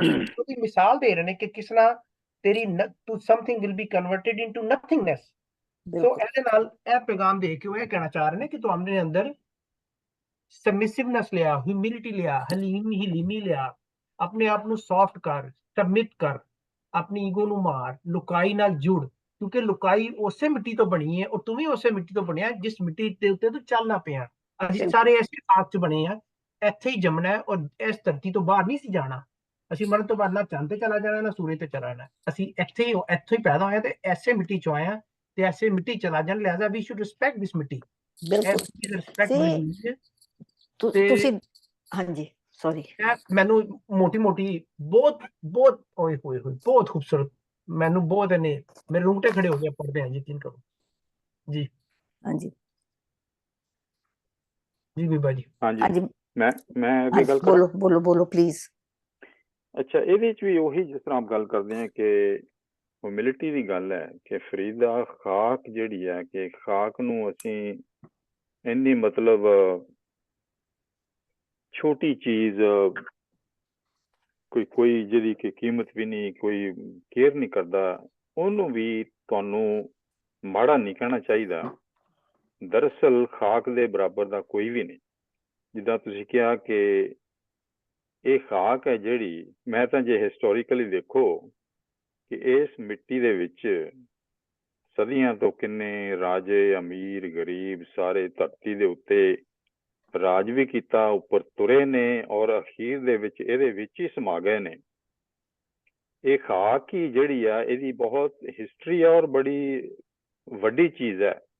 ਔਰ ਦੂਸਰਾ ਇਹ ਵੀ ਸਕਦੇ ਹਾਂ ਕਿ ਜਿਹੜੇ ਖਾਕ ਵਰਗੇ ਨਿਮਾਣੇ ਗਰੀਬ ਬੰਦੇ ਨੇ ਸਮਾਜ ਦੇ ਵਿੱਚ ਬੈਠੇ, ਜਿਨ੍ਹਾਂ ਨੂੰ ਲੋਕ ਦੁਤਕਾਰਦੇ ਨੇ ਬਾਰ-ਬਾਰ, ਉਹਨਾਂ ਨੂੰ ਵੀ ਨਿੰਦਣਾ ਨਹੀਂ ਚਾਹੀਦਾ, ਕਿਉਂਕਿ ਕੋਈ ਐਸਾ ਵਕਤ ਆਏਗਾ ਜਦੋਂ ਤੁਹਾਡੇ ਅਗੇਂਸਟ ਜਿਹਨੂੰ ਤੁਸੀਂ ਰਾਜ ਕਰਦੇ ਹੋ, ਜਿਨ੍ਹਾਂ ਦੇ ਉੱਤੇ ਤੁਸੀਂ ਆਪਣਾ ਜ਼ੋਰ ਜ਼ੁਲਮ ਚਲਾਉਂਦੇ ਹੋ, ਕਿਸੇ ਦਿਨ ਉਹੀ ਲੋਕ ਉੱਠ ਕੇ ਤੁਹਾਡੇ ਅਗੇਂਸਟ ਰੈਵੋਲੂਸ਼ਨ ਕਰ ਦੇਣਗੇ, ਚੇਂਜ ਕਰ ਦੇਣਗੇ, ਔਰ ਫਿਰ ਕਿਸੇ ਵੀ ਚੀਜ਼ ਜਿਹਦਾ ਕੋਈ ਮੁੱਲ ਨਹੀਂ, ਉਹਦੇ ਵਿੱਚ ਵੀ ਇੱਕ ਹਿਡਨ ਐਸੀ ਤਾਕਤ ਹੈ, ਕਦੀ ਨਾ ਕਦੀ ਤੁਹਾਡੇ ਉੱਤੇ ਆ ਸਕਦੀ ਆ, ਔਰ ਤੁਹਾਨੂੰ ਮਤਲਬ ਉਸ ਚੀਜ਼ ਨੂੰ ਰੀਅਲਾਈਜ਼ ਕਰਾ ਸਕਦੀ ਆ ਕਿ ਇਹਦੇ ਵਿੱਚ ਵੀ ਖਾਸੀਅਤ ਹੈ। ਸੋ ਖਾਕ ਨੂੰ ਵੀ ਨਾ ਨਿੰਦੋ। ਕਿਸੇ ਟਾਈਮ ਦੇ ਤੇ ਤੁਹਾਡੇ ਪੈਰਾਂ ਥੱਲੇ ਆ, ਕਿਸੇ ਟਾਈਮ ਤੇ ਤੁਹਾਡੇ ਉੱਪਰ ਵੀ ਹੋ ਸਕਦੀ ਹੈ। ਮਿਹਰਬਾਨੀ। Very nice. ਅੱਛਾ, ਇੱਕ ਤੇ ਚਲੋ ਇਹਦੇ ਚ ਉਹਨਾਂ ਨੇ ਦੇਖੋ, ਮੈਂ ਤੁਹਾਨੂੰ ਤੁਸੀਂ ਇਹ ਆਬਵੀਅਸ ਰੀਜ਼ਨਸ ਹੋ ਗਏ, ਤੇ ਇੱਕ ਬੜਾ ਵਧੀਆ ਰੀਜ਼ਨ ਸਾਈਦ ਸਾਹਿਬ ਨੇ ਦੱਸਿਆ, ਇੱਕ ਅਮਰ ਨੇ ਵੀ ਬੜਾ ਵਧੀਆ ਦੱਸਿਆ ਕਿ ਸੋਸ਼ੀਓ ਇਕਨੋਮਿਕ ਵੀ ਇਸ਼ੂ ਹੈਗਾ ਇਹਦੇ ਵਿੱਚ, if you look deep inside. I would like to ਕਿ ਤੁਸੀਂ ਨਾ ਦੋ ਹੋਰ ਪੱਖਾਂ ਵੱਲ ਜੇ ਸੋਚੋ, ਪਤਾ ਨਹੀਂ ਮੈਂ ਜੇ ਸੋਚਿਆ ਕਿ ਜੇ ਆਪ ਦੇ ਪੈਰਾਂ ਥੱਲੇ ਕੋਈ ਸਪੋਰਟ ਨਾ ਹੋਵੇ ਤੇ ਤੁਸੀਂ ਕੀ ਕਰ ਸਕਦੇ ਹੋ? ਤੇ ਆਪ ਤੇ ਖੜੇ ਵੀ ਨਹੀਂ ਹੋ ਸਕਦੇ। ਯਾਨੀ ਕਿ ਆਪ ਦੀ ਐਗਜ਼ਿਸਟੈਂਸ ਜਿਹੜੀ ਹੈ ਨਾ ਵਾਸਤੇ ਇਹ ਮਿੱਟੀ ਬਹੁਤ ਐਸੈਂਸ਼ੀਅਲ ਹੈ। ਇਹ ਆਪ ਦੇ ਖਾਣ ਪੀਣ, ओढ़न पहनन, ਸ਼ੈਲਟਰ, ਔਰ ਇੱਕ ਵੱਡੀ ਚੀਜ਼ ਹੈ ਗਿਆਨ ਵੀ ਤੁਹਾਨੂੰ ਆਪ ਇਹੀ ਜਿਹੜੀ এনवायरमेंट ਹੈ ਇਹੀ ਮਿੱਟੀ ਦਿੰਦੀ ਹੈ। ਫੂਡ। ਸੋ ਇਹ ਤੁਹਾਨੂੰ ਸਪੋਰਟ ਕਰਦੀ ਹੈ, ਤੁਹਾਡੇ ਪੈਰਾਂ ਦੇ ਥੱਲੇ ਜਿਹੜੀ ਖੜੀ ਹੈ ਉਹ ਤੁਹਾਨੂੰ ਸਪੋਰਟ ਕਰ ਰਹੀ ਹੈ while you are existing on this ਅਰਥ। ਸੋ ਇਸ ਬਾਰੇ ਵੀ ਸੋਚੀਏ ਆਪਾਂ। ਨਹੀਂ, ਬਹੁਤ ਬਿਲਕੁਲ ਵੈਰੀ ਗੁੱਡ। ਅਸੀਂ ਸੋ ਐਗਜ਼ਿਸਟ ਹੀ ਕਰ ਸਕਦੇ ਅਗਰ ਮਿੱਟੀ ਨਾ ਹੋਵੇ। ਹਾਂ, ਤੁਸੀਂ ਇਹ ਤੁਹਾਨੂੰ ਸਪੋਰਟ ਥੱਲੇ ਪੈਰਾਂ ਦੇ ਥੱਲੇ, ਮਤਲਬ ਇਹ ਨਹੀਂ ਕਿ ਤੁਸੀਂ ਤੁਹਾਡੀ ਇਹ ਕੋਈ ਇਹ ਤੁਸੀਂ ਇਹਨੂੰ ਮਾੜਾ ਕਹਿ ਰਹੇ ਹੋ, ਇਹ ਤੁਹਾਨੂੰ ਖੜਾ ਕੀਤਾ ਹੋਇਆ ਇਹਨੇ ਤੁਹਾਨੂੰ ਥੱਲਿਓਂ ਆਸਰਾ ਦੇ ਕੇ ਇਸ ਮਿੱਟੀ ਨੇ ਤੁਹਾਨੂੰ ਇਸ ਐਗਜ਼ਿਸਟੈਂਸ 'ਚ ਖੜਾ ਕੀਤਾ ਹੋਇਆ। ਇਹ ਤੁਹਾਡਾ ਆਸਰਾ ਹੈ, ਇਹਦੇ ਬਿਨਾ ਤੁਸੀਂ ਹੈ ਹੀ ਕੱਖ ਨਹੀਂ।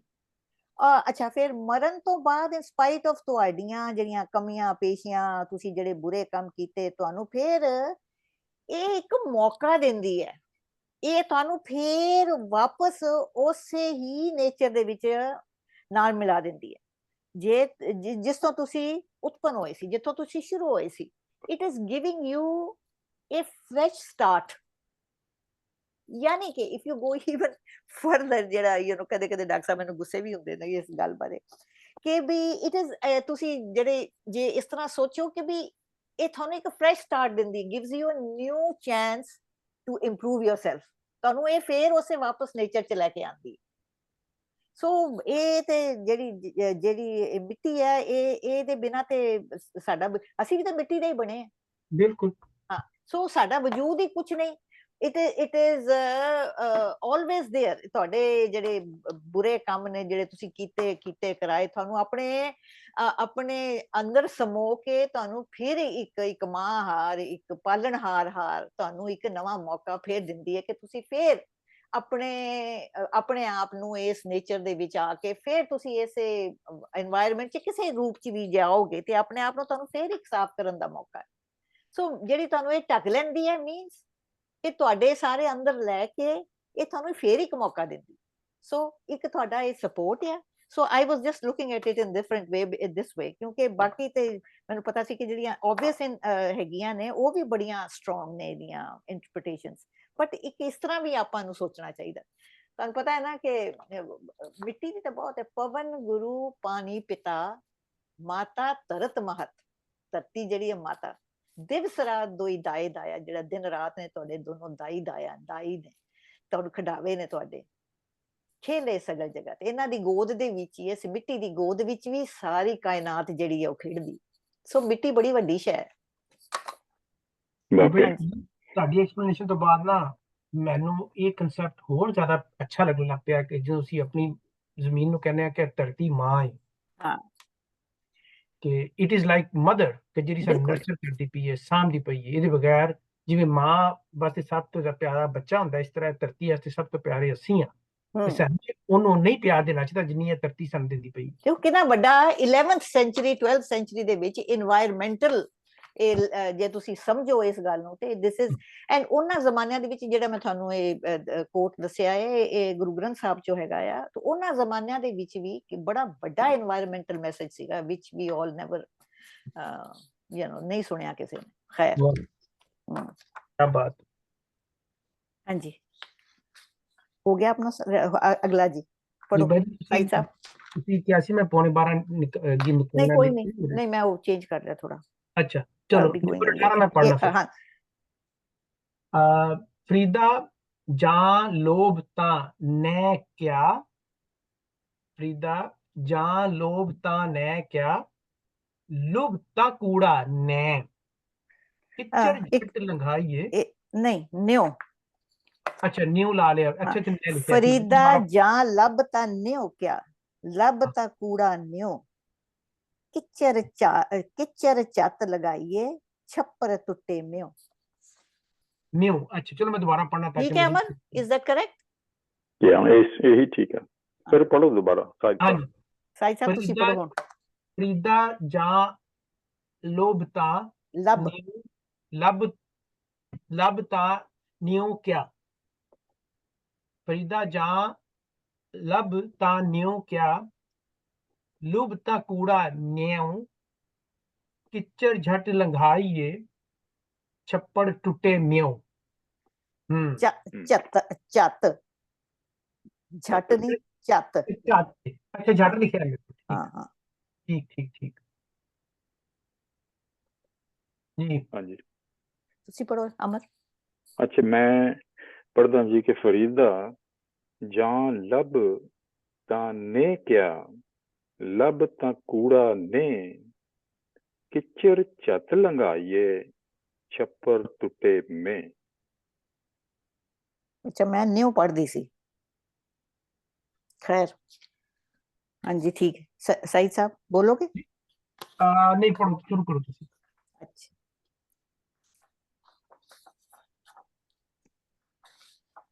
हाँ अच्छा, ਇੱਥੇ ਮੈਂ ਥੋੜਾ ਜਿਹਾ ਡਾਈਗ੍ਰੈਸ ਕਰਨਾ। ਅੱਛਾ ਜੀ, ਬਾਬਾ ਫਰੀਦ ਕਹਿੰਦੇ ਨੇ ਕਿ ਜੇ ਸਾਈਂ ਦੇ ਪ੍ਰੇਮ ਵਿੱਚ ਤੇਰਾ ਕੋਈ ਲੋਭ ਹੈ, ਕੋਈ ਗਰਜ਼ ਹੈ, ਤਾਂ ਉਹ ਝੂਠਾ ਪ੍ਰੇਮ ਹੈ, ਉਹ ਸੱਚਾ ਪ੍ਰੇਮ ਨਹੀਂ। ਵਾਹ। ਤੇ ਇਹ ਕਿਉਂ? ਵਾਈ? ਬਿਕੋਜ਼ ਜੇ ਤੁਹਾਡੀ ਕਿਸੇ ਦਿਨ ਗਰਜ਼ ਪੂਰੀ ਹੋ ਗਈ ਤਾਂ ਫਿਰ ਤੁਸੀਂ ਰੱਬ ਨੂੰ ਭੁੱਲ ਜਾਣਾ, ਮਤਲਬ ਕਿ ਸਾਈਂ ਨੂੰ ਭੁੱਲ ਜਾਣਾ। ਤੇ ਜੇ ਗਰਜ਼ ਨਾ ਪੂਰੀ ਹੋਈ ਤਾਂ ਤੁਸੀਂ ਗੁੱਸੇ 'ਚ ਫਿਰ ਉਹਨੂੰ ਭੁੱਲ ਜਾਣਾ। ਸੋ ਇਹ ਝੂਠਾ ਹੈ ਬਿਕੋਜ਼ ਇਹਦੇ 'ਚ ਗਰਜ਼ ਹੈ। ਵਾਹ ਵਾਹ ਵਾਹ ਵਾਹ। ਸੋ ਔਰ ਉਹ ਹੈ ਕਿ ਵੀ ਇਹ ਜਿਹੜੀ ਹੈ ਨਾ, ਇਹ ਉਸ ਤਰ੍ਹਾਂ ਹੀ ਹੈ ਜਿੱਦਾਂ ਕਿ ਵੀ ਕਿਸੇ ਛੱਤ, ਤੁਸੀਂ ਕਿਸੇ ਆਪਣੇ ਛੱਤ 'ਚ ਬੈਠੇ ਹੋ। ਉਹਨਾਂ ਜ਼ਮਾਨਿਆਂ 'ਚ ਤੇ ਉਹ ਤੁਹਾਨੂੰ ਪਤਾ ਛਪਰੀਆਂ ਵਾਲੀ ਜਿਹੜੀ ਛੱਤ ਜਿਹੀ ਹੁੰਦੀ ਸੀਗੀ, ਉਹਦੇ 'ਚ ਬੈਠੇ ਹੋ ਤੇ ਉਹਦੇ 'ਚ ਮੋਰੀਆਂ ਨੇ। ਤੁਹਾਡਾ ਜਿਹੜਾ ਨਿਉ ਹੈ, ਜਿਹੜਾ ਤੁਹਾਡਾ ਪ੍ਰੇਮ ਹੈ ਆਪਣੇ ਸਾਈਂ ਦੇ ਪ੍ਰਤੀ, ਉਹ ਤੁਹਾਡਾ ਮੋਰੀਆਂ ਵਾਲਾ, ਬਿਕੋਜ਼ ਇਟਸ ਨਾਟ ਕੰਪਲੀਟ। ਸੋ ਜਿਹੜਾ ਤੁਹਾਡਾ ਜਿਹੜਾ ਹੈਗਾ ਨਾ, ਬਿਕੋਜ਼ ਜਿੱਦਾਂ ਮੈਂ ਕਿਹਾ ਤੁਹਾਨੂੰ, ਇਹ ਗਰਜ਼ ਹੈ। ਤੇ ਕਿਉਂਕਿ ਸੋ ਜਿਹੜਾ ਤੁਹਾਡਾ ਹੌਲੀ ਹੌਲੀ ਜਿਹੜੇ ਤੁਹਾਡੇ ਦੁਨੀਆ ਦਾ ਮੋਹ ਮਾਇਆ ਤੇ ਜਿਹੜਾ ਤੁਸੀਂ ਬੰਧਨਾਂ 'ਚ ਪੜੇ ਹੋਏ ਹੋ, ਆਪਣੀ ਸੈਲਫਿਸ਼ਨੈਸ, ਆਪਣੀ ਈਗੋ, ਇਹਦੇ ਨਾਲ ਇਹ ਉਸ ਛੋਟੀ ਛੋਟੀ ਕਿਣਮਿਣ, ਤੁਹਾਨੂੰ ਪਤਾ ਇੱਕ ਜਿਹੜੀ ਬਰਸਾਤਾਂ 'ਚ ਇੱਕ ਕਿਣਮਿਣ ਹੁੰਦੀ ਹੈ ਨਾ, ਜਿਹੜੀ ਹੋਈ ਜਾਂਦੀ ਹੈ, ਉਹਦੇ ਨਾਲ ਟੁੱਟਦੇ ਨੇ ਜਿਹੜੇ ਛੱਤਾਂ ਟੁੱਟਦੀਆਂ ਸੀ ਪੁਰਾਣੇ ਜ਼ਮਾਨਿਆਂ 'ਚ, ਤੇ ਉਹ ਮੋਰੀਆਂ ਦੇ ਵਿੱਚ ਪੈ ਪੈ ਕੇ ਤੇ ਤੁਹਾਡੀ ਇੱਕ ਦਿਨ ਜਿਹੜੀ ਉਹ ਤੁਸੀਂ ਝੂਠੀ ਛੱਤ ਬਣਾ ਕੇ ਬੈਠੇ ਹੋ, ਉਸ ਟੁੱਟ ਜਾਣਾ। ਛੱਪੜ ਨੇ। ਹਾਂ, ਤੁਹਾਡੀ ਉਹ ਜਿਹੜੀ ਤੁਸੀਂ ਛੱਤ ਆਪਣੇ ਚਿੱਤੋਂ ਬਣਾ ਕੇ ਬੈਠੇ ਹੋ ਨਾ, ਉਹਨੇ ਟੁੱਟ ਜਾਣਾ, ਕਿਉਂਕਿ ਤੁਸੀਂ ਛੱਤ ਪੱਕੀ ਨਹੀਂ ਬਣਾਈ, ਕਿਉਂਕਿ ਤੁਹਾਡਾ ਜਿਹੜਾ ਪ੍ਰੇਮ ਹੈ ਆਪਣੇ ਸਾਈਂ ਦੇ ਪ੍ਰਤੀ, ਉਹ ਬੇਗਰਜ਼ ਨਹੀਂ ਹੈਗਾ, ਉਹਦੇ 'ਚ ਗਰਜ਼ ਹੈ, ਉਹ ਮੋਰੀਆਂ ਨੇ ਤੁਹਾਡੀਆਂ। ਸੋ ਤੁਹਾਨੂੰ ਆਪਣਾ ਜਿਹੜਾ ਨਿਓ ਦਾ, it has to be selfless, ਉਹਦੇ 'ਚ ਕੋਈ ਗਰਜ਼ ਨਹੀਂ ਹੋਣੀ ਚਾਹੀਦੀ ਪ੍ਰੇਮ 'ਚ। ਅੱਛਾ, ਮੈਂ ਤੁਹਾਨੂੰ ਇੱਕ ਮਿੰਟ ਅਜੇ, if you will permit me, ਮੈਂ ਤੁਹਾਨੂੰ ਇੱਕ ਛੋਟੀ ਜੀ ਗੱਲ ਦੱਸਣ ਲੱਗੀ ਆਪਣੀ, ਵੈਰੀ ਪਰਸਨਲ। ਪਿੱਛੇ ਮੇਰੀ ਨਾ ਬੈਕ ਨੂੰ, ਮੈਂ ਆਪਣੇ ਬੈਕ ਦਾ ਮਸਲ ਪੁੱਲ ਕਰ ਲਿਆ, ਤੇ ਉਹ ਕਾਫੀ ਤਕਲੀਫ ਸੀ ਮੈਨੂੰ, ਤੇ ਉਹਨਾਂ ਦਿਨਾਂ ਦੇ ਵਿੱਚ ਮੈਂ ਜੀ ਬੜਾ 2-2.5 ਮਹੀਨੇ ਹੋ ਗਏ ਮੈਨੂੰ ਇਸੇ ਪ੍ਰੋਬਲਮ ਨਾਲ ਜੂਝਦੀ ਨੂੰ। ਸੋ ਜੀ ਮੈਂ ਜੀ ਸਵੇਰੇ ਸ਼ਾਮ ਪਾਠ ਸ਼ੁਰੂ ਕਰ ਦਿੱਤਾ। ਮੈਂ ਉਦਾਂ ਤੇ ਹੁੰਦਾ ਸੀ ਕਿ ਜਦ ਟਾਈਮ ਮਿਲੇਗਾ ਤੇ ਕਰ ਲੂੰਗੀ, ਤੇ ਇਹ ਨਾ, ਪਰ ਜਦ ਬੈਕ ਖਰਾਬ ਹੋਈ ਤੇ ਮੈਂ ਜੀ ਇਹਦਾ ਨਾਂ ਕੀ ਹੈ, ਪਾਠ ਕਰਨਾ, ਹਾਂ ਨਹੀਂ, ਸਿਰ ਢੱਕ ਕੇ ਨਹਾ ਧੋ ਕੇ ਮੈਂ ਪਾਠ ਕਰਨਾ, ਔਰ ਬਿਲਕੁਲ ਇਹ ਉਹ। ਹੁਣ ਹੌਲੀ ਹੌਲੀ ਜਿਸ ਤਰ੍ਹਾਂ ਮੇਰੀ ਹੁਣ ਬੈਕ ਪੇਨ ਠੀਕ ਹੋਈ ਹੈ, ਹੁਣ ਮੈਂ ਨਹੀਂ, ਆਈ ਐਮ ਓਨੈਸਟ, ਐਂਡ ਹੁਣ ਬੈਕ ਪੇਨ ਹੋਈ ਹੈ, ਤੇ ਮੈਂ ਜੀ ਸਵੇਰੇ ਆਨੀ ਆ, ਕਾਫੀ ਦਾ ਕੱਪ ਮੈਂ ਨਾਲ ਹੱਥ ਫੜਿਆ ਹੁੰਦਾ, ਤੇ ਮੈਂ YouTube ਤੇ ਲਾ ਕੇ ਜੀ, ਤੇ ਆਰਾਮ ਨਾਲ ਬੈਠ ਕੇ ਲੰਮੀ ਆਪਣੇ ਰਿਕਲਾਈਨਰ ਤੇ ਬੈਠ ਕੇ ਨਾਲ ਕਾਫੀ ਪੀ ਰਹੀ ਹੁੰਦੀ, ਤੇ ਨਾਲ ਪਾਠ ਕਰ ਰਹੀ ਹੁੰਦੀ। ਇਹ ਗਰਜ਼ ਵਾਲਾ ਪਿਆਰ ਸੀ, ਇਹ ਮੇਰਾ ਕਬੂਲ ਥੋੜੀ ਹੋਣਾ। ਹੁਣ ਜਿਉਂ ਮੈਂ ਠੀਕ ਹੁੰਦੀ ਜਾ ਰਹੀ ਹਾਂ, ਉਹ ਮੈਂ ਹੌਲੀ ਹੌਲੀ ਮੇਰੀ ਉਹ ਕਮਿਟਮੈਂਟ ਜਿਹੜੀ ਨਹੀਂ, I mean you have to be honest with yourself. ਜੇ ਤੁਸੀਂ ਆਪਣੇ ਆਪ ਨਾਲ ਓਨੈਸਟ ਨਹੀਂ, ਔਰ ਮੈਂ ਇਹ ਸਾਫ਼ ਗੱਲ ਦੱਸ ਦਿੰਦੀ ਕਿ ਦਿਸ ਵਾਜ਼, ਇਹ ਤੁਹਾਡੀ, ਇਹ ਮੇਰੀ ਛੱਤ ਵਿੱਚ ਵੱਡੀਆਂ ਮੋਰੀਆਂ ਛੱਡੋ, ਇਹ ਤੇ ਵੱਡੇ ਵੱਡੇ ਮਤਲਬ ਕਿ ਮੋਰੇ ਸਨ, ਤੇ ਮੇਰਾ ਜਿਹੜੀ ਉਹ ਇਬਾਦਤ ਸੀ, ਜਾਂ ਮੇਰਾ ਜਿਹੜੀ ਉਹ ਕਮਿਟਮੈਂਟ ਸੀ, ਉਹ ਸਹੀ ਨਹੀਂ ਨਾ। ਸੋ this is where I am. So I just wanted to share this. It was very important that I share this and put it and confess. ਚਲੋ ਅਗੇਨ ਬੀਬਾ, ਜਿਹੜੀ ਤੁਸੀਂ ਪਹਿਲੇ ਗੱਲ ਕੀਤੀ ਸੀ ਕਿ 11ਵੀਂ 12ਵੀਂ ਸਦੀ 'ਚ ਉਹ ਗੱਲਾਂ ਕਰਦੇ ਪਏ ਜਿਨ੍ਹਾਂ ਨੂੰ ਅਸੀਂ ਰਿਲੇਟ ਕਰਨੇ ਪਏ ਆ 800 ਸਾਲ ਬਾਅਦ, 900 ਸਾਲ ਬਾਅਦ। ਕੈਸੀ ਜ਼ਬਰਦਸਤ ਗੱਲ ਹੈ ਵੈਸੇ। ਆ ਦੇਖੋ, ਮੈਂ ਅੱਜ ਦੇ ਦਿਨ 'ਚ ਹਾਲੇ ਆਈ ਮੀਨ ਦੈਟ ਪ੍ਰੋਸੈਸ। ਅੱਜ ਸਵੇਰੇ ਵੀ ਮੈਂ ਕਾਫੀ ਪੀਂਦਿਆਂ ਹੀ ਆਪਣਾ ਬ੍ਰਸ਼ ਕਰ ਲਿਆ ਸੀ, ਪਰ ਮੂੰਹ ਹੱਥ ਧੋ ਲਿਆ ਸੀ, ਬਟ ਨਾ ਮੈਂ ਨਾਤੀ, ਨਾ ਮੈਂ ਕੱਪੜੇ ਬਦਲੇ, ਨਾ ਮੈਂ ਮਤਲਬ ਸਿਰ ਸੁਰ ਵੀ ਨਹੀਂ ਢੱਕਿਆ ਚੱਜ ਨਾਲ, ਤੇ ਆਪਣੇ ਰਿਕਲਾਈਨਰ 'ਚ ਲੇਟ ਕੇ ਕਾਫੀ ਪੀ ਕੇ ਤੇ ਮੈਂ ਸੁਣ ਰਹੀ ਸੀ। I didn't even do it myself. I just heard it on the YouTube.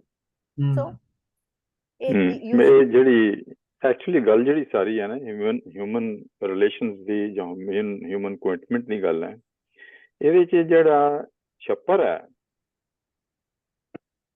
ਇਹ ਟੁੱਟਾ ਛੱਪਰ ਜਿਹੜਾ ਹੈਗਾ, ਉਹ ਇੱਕ ਮਤਲਬੀ ਇਸ਼ਕ ਹੈ। ਇਹ ਗੱਲ ਕਲੈਰੀਫਾਈ ਹੋਣੀ ਚਾਹੀਦੀ ਕਿ ਜਿਹੜਾ ਛੱਪਰ ਬਣਿਆ ਆ ਉਹ ਮਤਲਬੀ ਆ, ਉਹਦੇ 'ਚ ਹੋਲਸ ਨੇ, ਉਹਨੇ ਬਾਰਿਸ਼ ਦੇ ਵਿੱਚ ਚੋਣਾ ਸ਼ੁਰੂ ਕਰ ਦੇਣਾ। ਤੇ ਗੱਲ ਹੈਗੀ ਹੈ ਕਿ ਜੇ ਕਿਸੇ ਨਾਲ ਕਮਿਟਮੈਂਟ ਹੈ ਤੇ ਉਹਦੇ 'ਚ ਤੁਹਾਨੂੰ ਕੋਈ ਉਹਦੇ 'ਚ ਮਤਲਬ ਨਹੀਂ ਹੋਣਾ ਚਾਹੀਦਾ। ਤੁਸੀਂ ਬੜਾ ਕਲੀਅਰਲੀ ਆਪਣੀ ਐਗਜ਼ਾਮਪਲ ਦੇ ਕੇ ਦੱਸਿਆ ਕਿ ਪਿਆਰ ਹੈ ਜਿੱਥੇ, ਉੱਥੇ ਮਤਲਬ ਨਹੀਂ, ਜਿੱਥੇ ਮਤਲਬ ਉੱਥੇ ਪਿਆਰ ਨਹੀਂ। ਹਿਊਮਨ ਰਿਲੇਸ਼ਨ ਤੇ ਮਤਲਬ ਹੀ ਛੱਪਰ ਹੈ ਜਿਹੜਾ, ਕਿੰਨੀ ਮਤਲਬ ਪ੍ਰਿਮਿਟਿਵ ਔਰ ਕਿੰਨੀ ਪੁਰਾਣੀ ਇਹ ਮੈਟਾਫਰ ਉਹਨਾਂ ਨੇ ਦੱਸਿਆ ਕਿ ਛੱਪਰ ਦੇ ਵਿੱਚ ਹੋਲ ਬਣ ਗਏ ਨੇ, ਤੁਹਾਡੇ ਪਿਆਰ ਦੇ ਵਿੱਚ ਹੋਲ ਨੇ, ਰਿਲੇਸ਼ਨ ਜਿਹੜੇ ਵੀਕ ਨੇ। ਹਾਂਜੀ, ਬਹੁਤ ਵਧੀਆ।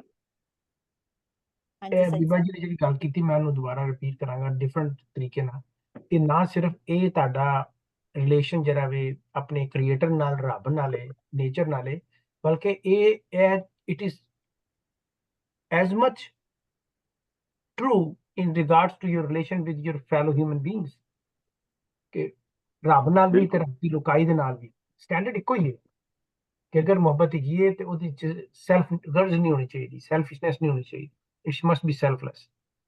ਤੇ ਫਿਰ ਉਹਨਾਂ ਨੇ ਮਿਸਾਲ ਦੇ ਕੇ ਤੁਹਾਨੂੰ ਸਮਝਾਤਾ। ਵਾਹ। ਅੱਛਾ, ਤੁਸੀਂ ਹੁਣ ਇਹ ਪਤਾ ਨਹੀਂ ਆਪਣੇ ਸਾਹਿਬ ਸਾਹਿਬ ਔਰ ਬੀਬਾ ਜੀ ਨੇ ਵੀ ਕਿ ਐਕਚੁਅਲੀ ਤੁਸੀਂ ਛੱਪਰ ਦੇਖਿਆ?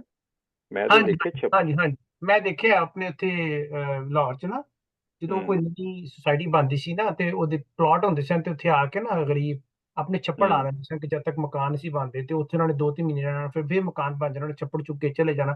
ਉਹ ਛੱਪੜ ਇਸ ਤੇ ਉੱਥੇ ਪਾਉਂਦੇ ਸਨ ਕਿ ਉਹ ਜਿਹੜੀਆਂ ਨਵੀਆਂ ਕੋਠੀਆਂ ਬਣਦੀਆਂ ਸਨ ਤੇ ਉਹਨਾਂ ਦੇ ਘਰਾਂ ਦੇ ਉਹਨਾਂ ਨੇ ਕੰਮ ਕਰਨੇ ਹੁੰਦੇ ਸਨ ਤੇ ਉਹਨਾਂ ਦਾ ਉੱਥੇ ਰੋਜ਼ਗਾਰ ਹੁੰਦਾ ਸੀ। ਹਾਂ ਹਾਂ ਤੇ ਛੱਪੜ ਲੱਗੇ ਹੁੰਦੇ ਸਨ, ਪਰ ਮੈਂ ਵੀ ਦੇਖਿਆ ਹੈ ਕਿ ਉਹ ਛੱਪੜ ਖੁੱਲਾ ਹੁੰਦਾ ਸੀ ਜਾਂ ਆਸਾ ਤੋਂ ਟੈਂਟ ਤੇ ਹੀ ਤਬਦੀਲ ਹੋ ਜਾਂਦਾ ਸੀ ਕਿ ਚਾਰੋਂ ਪਾਸੇ ਵੀ ਉਹ ਫਿਰ ਕੱਪੜਾ ਲਾ ਲੈਂਦੇ ਸਨ ਪ੍ਰਾਈਵੇਸੀ ਵਾਸਤੇ ਨਾ, ਲੇਕਿਨ ਅਲਟੀਮੇਟਲੀ ਛੱਪੜ ਹੀ ਸੀ ਵਿਚਾਰਾ ਡੰਡਿਆਂ ਤੇ ਖੜਾ। ਮੈਂ ਉਹ ਇੱਕ ਤੰਬੂ ਟਾਈਪ ਹੁੰਦਾ ਸੀ, ਬਣ ਜਾਂਦਾ ਸੀ ਬਾਅਦ ਚੋਂ ਨਾ। ਮੈਂ ਇੱਕ ਸਾਈਦ ਸਾਹਿਬ ਦੀ ਗੱਲ ਵੀ ਹੈ ਅਮਰ ਦੀ ਗੱਲ, ਮੈਨੂੰ ਇੱਕ ਵਾਰ ਅਮਰ ਨੇ ਇੱਕ ਗੱਲ ਕਹੀ ਸੀ and I want to share that. ਜੇ ਤੁਹਾਡਾ ਜੇ ਪਿਆਰ ਜਿਹੜਾ ਜਦ ਤੁਸੀਂ ਆਖਿਆ ਨਾ ਕਿ ਇਨਸਾਨਾਂ ਨਾਲ ਵੀ ਤੁਹਾਡਾ ਉਦਾਂ ਦਾ ਪਿਆਰ ਹੋਣਾ ਚਾਹੀਦਾ, ਇਹਨਾਂ ਨੇ ਮੈਨੂੰ ਇੱਕ ਵਾਰ ਗੱਲ ਕਹੀ ਸੀ, ਉਹ ਮੇਰੇ ਬੜੀ ਦਿਲ ਨੂੰ ਲੱਗੀ ਹਮੇਸ਼ਾ ਹੀ, ਕਿ ਵੀ ਉਹ ਇਹ ਕਹਿੰਦੇ ਨੇ ਕਿ ਵੀ ਤੁਸੀਂ ਕੋਈ ਇਨਸਾਨ ਹੋ, ਐ ਨਹੀਂ ਹੁੰਦਾ ਕਿ ਤੁਸੀਂ ਜਦ ਬਾਹਰ ਆਪਣਾ ਕੰਮ ਕਰ ਰਹੇ ਹੋ, ਦੁਨੀਆ 'ਚ ਵਿਚਰ ਰਹੇ ਹੋ, ਤੁਸੀਂ ਹੋਰ ਹੋ, ਤੇ ਜਦ ਤੁਸੀਂ ਆਪਣੇ ਘਰ ਦਾ ਬੂਹਾ ਖੋਲਣਾ ਉਹ ਤੁਸੀਂ ਇੱਕ ਡਿਫਰੈਂਟ ਇਨਸਾਨ ਬਣ ਜਾਣਾ। ਜੇ ਤੁਸੀਂ ਬਾਹਰ ਹੇਰਾ ਫੇਰੀਆਂ ਕਰਦੇ ਹੋ ਤਾਂ ਤੁਸੀਂ ਅੰਦਰ ਘਰ ਦੇ ਵੀ ਹੇਰਾ ਫੇਰੀਆਂ ਕਰਨਾ ਹੈ, ਬਿਕੋਜ਼ ਉਹ ਤੁਹਾਡੀ ਇੱਕ ਤੁਹਾਡਾ ਹੀ ਹਿੱਸਾ ਬਣ ਜਾਂਦਾ, ਤੁਹਾਡੀ ਹੇਰਾ ਫੇਰੀ ਆ ਤੁਹਾਡੀ ਜਿਹੜਾ ਤੁਸੀਂ ਲੋਕਾਂ ਨੂੰ ਜਿਸ ਤਰ੍ਹਾਂ ਵਿਚਰਦੇ ਹੋ, ਉਹ ਤੁਹਾਡੀ ਆਦਤ ਹੈਗੀ, ਉਹ ਤੁਹਾਡੇ ਅੰਦਰ ਹੀ ਹੈਗਾ, ਨਾਟ ਆਦਤ, it is part of you, so you Kant change. ਜੇ ਤੁਸੀਂ ਆਪਣੇ ਕ੍ਰੀਏਟਰ ਦੇ ਨਾਲ ਜੋ ਵੀ ਹੈਗਾ ਜਾਂ ਨੇਚਰ ਦੇ ਨਾਲ ਜੇ ਤੁਸੀਂ ਸੱਚੇ ਹੋਗੇ, ਤੁਸੀਂ ਲੋਕਾਂ ਨਾਲ ਵੀ ਸੱਚੇ ਹੋਵੋਗੇ, ਤੁਸੀਂ ਕੋਈ ਇਨਸਾਨ ਹੋ। ਬਿਲਕੁਲ ਸਹੀ। ਹਾਂ, ਸੋ ਯੂ ਕੈਨੋਟ ਚੇਂਜ ਕਿ ਅੱਛਾ ਮੈਂ ਦਰਵਾਜ਼ਾ ਖੋਲ ਕੇ ਆਪਣੇ ਘਰ ਆ ਗਿਆ ਤੇ ਮੈਂ ਆਪਣੇ ਬੀਵੀ, ਜਿਹੜਾ ਬੰਦਾ ਬਾਹਰ ਹੇਰਾ ਫੇਰੀ ਕਰ ਰਿਹਾ ਉਹ ਆਪਣੇ ਘਰ ਦੇ ਵਿੱਚ ਵੀ ਹੇਰਾ ਫੇਰੀ ਕਰ ਰਿਹਾ। ਬਿਲਕੁਲ ਸਹੀ, ਬਿਲਕੁਲ ਸਹੀ। ਇਹ ਹੋ ਨਹੀਂ ਸਕਦਾ ਕਿ ਤੁਸੀਂ ਇੱਕਦਮ ਸਵਿਚ ਆਫ ਔਨ ਨਹੀਂ ਗਾ ਕਿ ਸਵਿਚ ਆਫ ਕਰ ਲਿਆ ਸਵਿਚ ਆਨ ਕਰ ਘਰ ਦੇ ਦਰਵਾਜ਼ਾ ਦਾ ਕੋਈ ਏਦਾਂ ਇਲੈਕਟ੍ਰੋਨਿਕ ਤੇ ਹੈ ਨਹੀਂ ਕਿ ਤੁਹਾਨੂੰ ਬੰਦਾ ਬਦਲ ਕੇ ਅੰਦਰ ਵਾੜ ਦੇਣਾ। ਸੋ ਤੁਸੀਂ ਹਰ ਇੱਕ ਦੇ ਨਾਲ you are one person.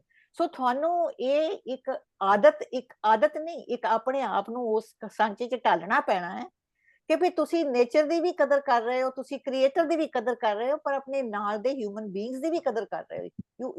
You know, ਅੱਛਾ ਇਹ ਸੈਲਫ ਲਵ ਵੀ ਆ, ਤੁਸੀਂ ਆਪਣੇ ਆਪ ਨੂੰ ਸੈਲਫ ਲਵ, ਜੇ ਤੁਸੀਂ ਆਪਣੇ ਆਪ ਨੂੰ ਸੈਲਫ ਲਵ ਕਰਦੇ ਤੁਸੀਂ ਇੰਪਰੂਵ ਕਰਦੇ ਹੋ, ਤੁਸੀਂ ਜਿਸ ਚੀਜ਼ ਨੂੰ ਪਿਆਰ ਕਰਦੇ ਹੋ ਤੁਸੀਂ ਉਹਨੂੰ ਸਜਾਉਂਦੇ ਸੰਵਾਰਦੇ ਹੋ। ਠੀਕ ਹੈ, ਤੁਹਾਡੀ ਆਪਣੀ ਜਿਹੜੀ ਤੁਹਾਡੀ ਹੈਗੀ ਹੈ ਆਪਣਾ ਆਪ ਨੂੰ ਵੀ ਤੁਸੀਂ ਉਦਾਂ ਹੀ ਪਿਆਰ ਕਰਦੇ ਜਿੰਨਾ ਤੁਸੀਂ ਦੁਨੀਆ ਨੂੰ ਔਰ ਨੇਚਰ ਨੂੰ ਨਾ ਕਰਦੇ। ਸੋ ਤੁਸੀਂ ਆਪਣੇ ਆਪ ਦੀ ਵੀ ਇੰਪਰੂਵਮੈਂਟ ਇਸੇ ਤਰ੍ਹਾਂ ਹੀ ਕਰ ਸਕਦੇ ਹੋ। If you hate yourself you Kant improve yourself.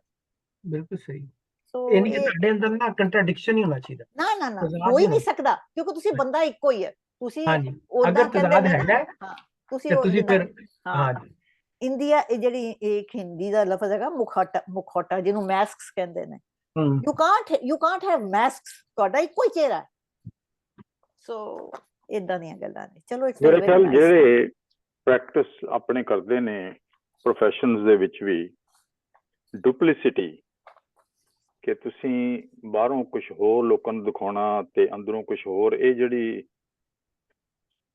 ਡੁਪਲੀਸਿਟੀ practice ਹੁੰਦੀ ਆ, ਮੇਰਾ ਖਿਆਲ ਹੈ ਉਹ ਲੋਕਾਂ ਨੂੰ ਸਕਸੈਸਫੁਲ ਹੋਣ ਦੇ ਲਈ ਔਰ ਪਰਸਨਲ ਜਿਹੜੀ ਆ ਸੈਟਿਸਫੈਕਸ਼ਨ ਦੇ ਲਈ ਓਨਾ ਹੀ ਟਾਈਮ ਸੈਲਫ ਰੀਅਲਾਈਜੇਸ਼ਨ ਤੇ ਸੈਲਫ ਮੈਡੀਟੇਸ਼ਨ ਵਗੈਰਾ ਤੇ ਵੀ ਲਾਉਣਾ ਪੈਂਦਾ ਕਿ ਮੈਂ ਅਸਲੀ ਆ ਪਰ ਮੈਂ ਇਹ ਕੰਮ ਗਲਤ ਕਰਕੇ ਕਰ ਰਿਹਾ, ਡਿਲੀਬਰੇਟਲੀ ਕਰ ਰਿਹਾ। ਮੇਰੇ ਖਿਆਲ ਇਸ ਕਰਕੇ ਬਹੁਤੇ ਵੀ ਐਕਟਰ ਜਾਂ ਹੋਰ ਲੋਕ ਨੇ ਉਹ ਜਿਉਂਦੇ ਰਹਿੰਦੇ ਨੇ। ਤੁਸੀਂ ਇਹ ਵੀ ਲਾ ਲਓ, ਹੁਣ ਆਪਣੇ ਕਿਹੜਾ ਬਹੁਤ ਵੱਡਾ ਸਿੰਗਰ ਆਪਣੇ ਵਰਲਡ ਦੇ ਵਿੱਚ ਬਣਿਆ ਪਿਆ, ਦਲਜੀਤ ਦੋਸਾਂਝ ਦੀ ਗੱਲ ਲਾ ਲਓ, ਜੋ ਜ਼ਿੰਦਗੀ ਦੇ ਵਿੱਚ ਬਾਹਰ ਐਕਟਿੰਗ ਤੇ ਹੋਰ ਡਰਾਮੇ ਸ਼ਰਾਮੇ ਹੋ ਰਹੇ ਨੇ, ਉਹ ਲੋਕ ਪਰਸਨਲ ਲੈਵਲ ਤੇ ਉਹਨੇ ਹੀ ਜ਼ਿਆਦਾ ਹੋਣ ਦੀ ਕੋਸ਼ਿਸ਼ ਕਰਦੇ ਨੇ, ਡਾਊਨ ਟੂ ਅਰਥ, ਹਲੀਮ, ਔਰ ਰੀਅਲਾਈਜੇਸ਼ਨ ਕਰਦੇ ਨੇ ਆਪਣੀ ਉਹ ਮੇਰੇ ਕੋਲ ਉਹਨੂੰ ਨੈਗੇਟ ਕਰਨ ਦੇ ਲਈ you have to spend at least that much or maybe even more time to really realize yourself। ਤੁਸੀਂ ਅਸਲ 'ਚ ਕੀ ਹੋ, ਆਪਣੇ ਆਪ ਨੂੰ ਰੀਅਲਾਈਜ਼ ਕਰਾਉਣ ਦੇ ਲਈ ਮੈਡੀਟੇਸ਼ਨ ਕਰਦੇ ਨੇ, ਪਾਠ ਕਰਦੇ ਨੇ, ਸਭ ਕੁਝ ਕਰਦੇ ਨੇ। ਇਹ ਬੜੀ ਮੁਸ਼ਕਿਲ ਜ਼ਿੰਦਗੀ ਹੈ ਵੈਸੇ ਡੁਪਲੀਸਿਟੀ ਵਿੱਚ ਰਹਿਣਾ।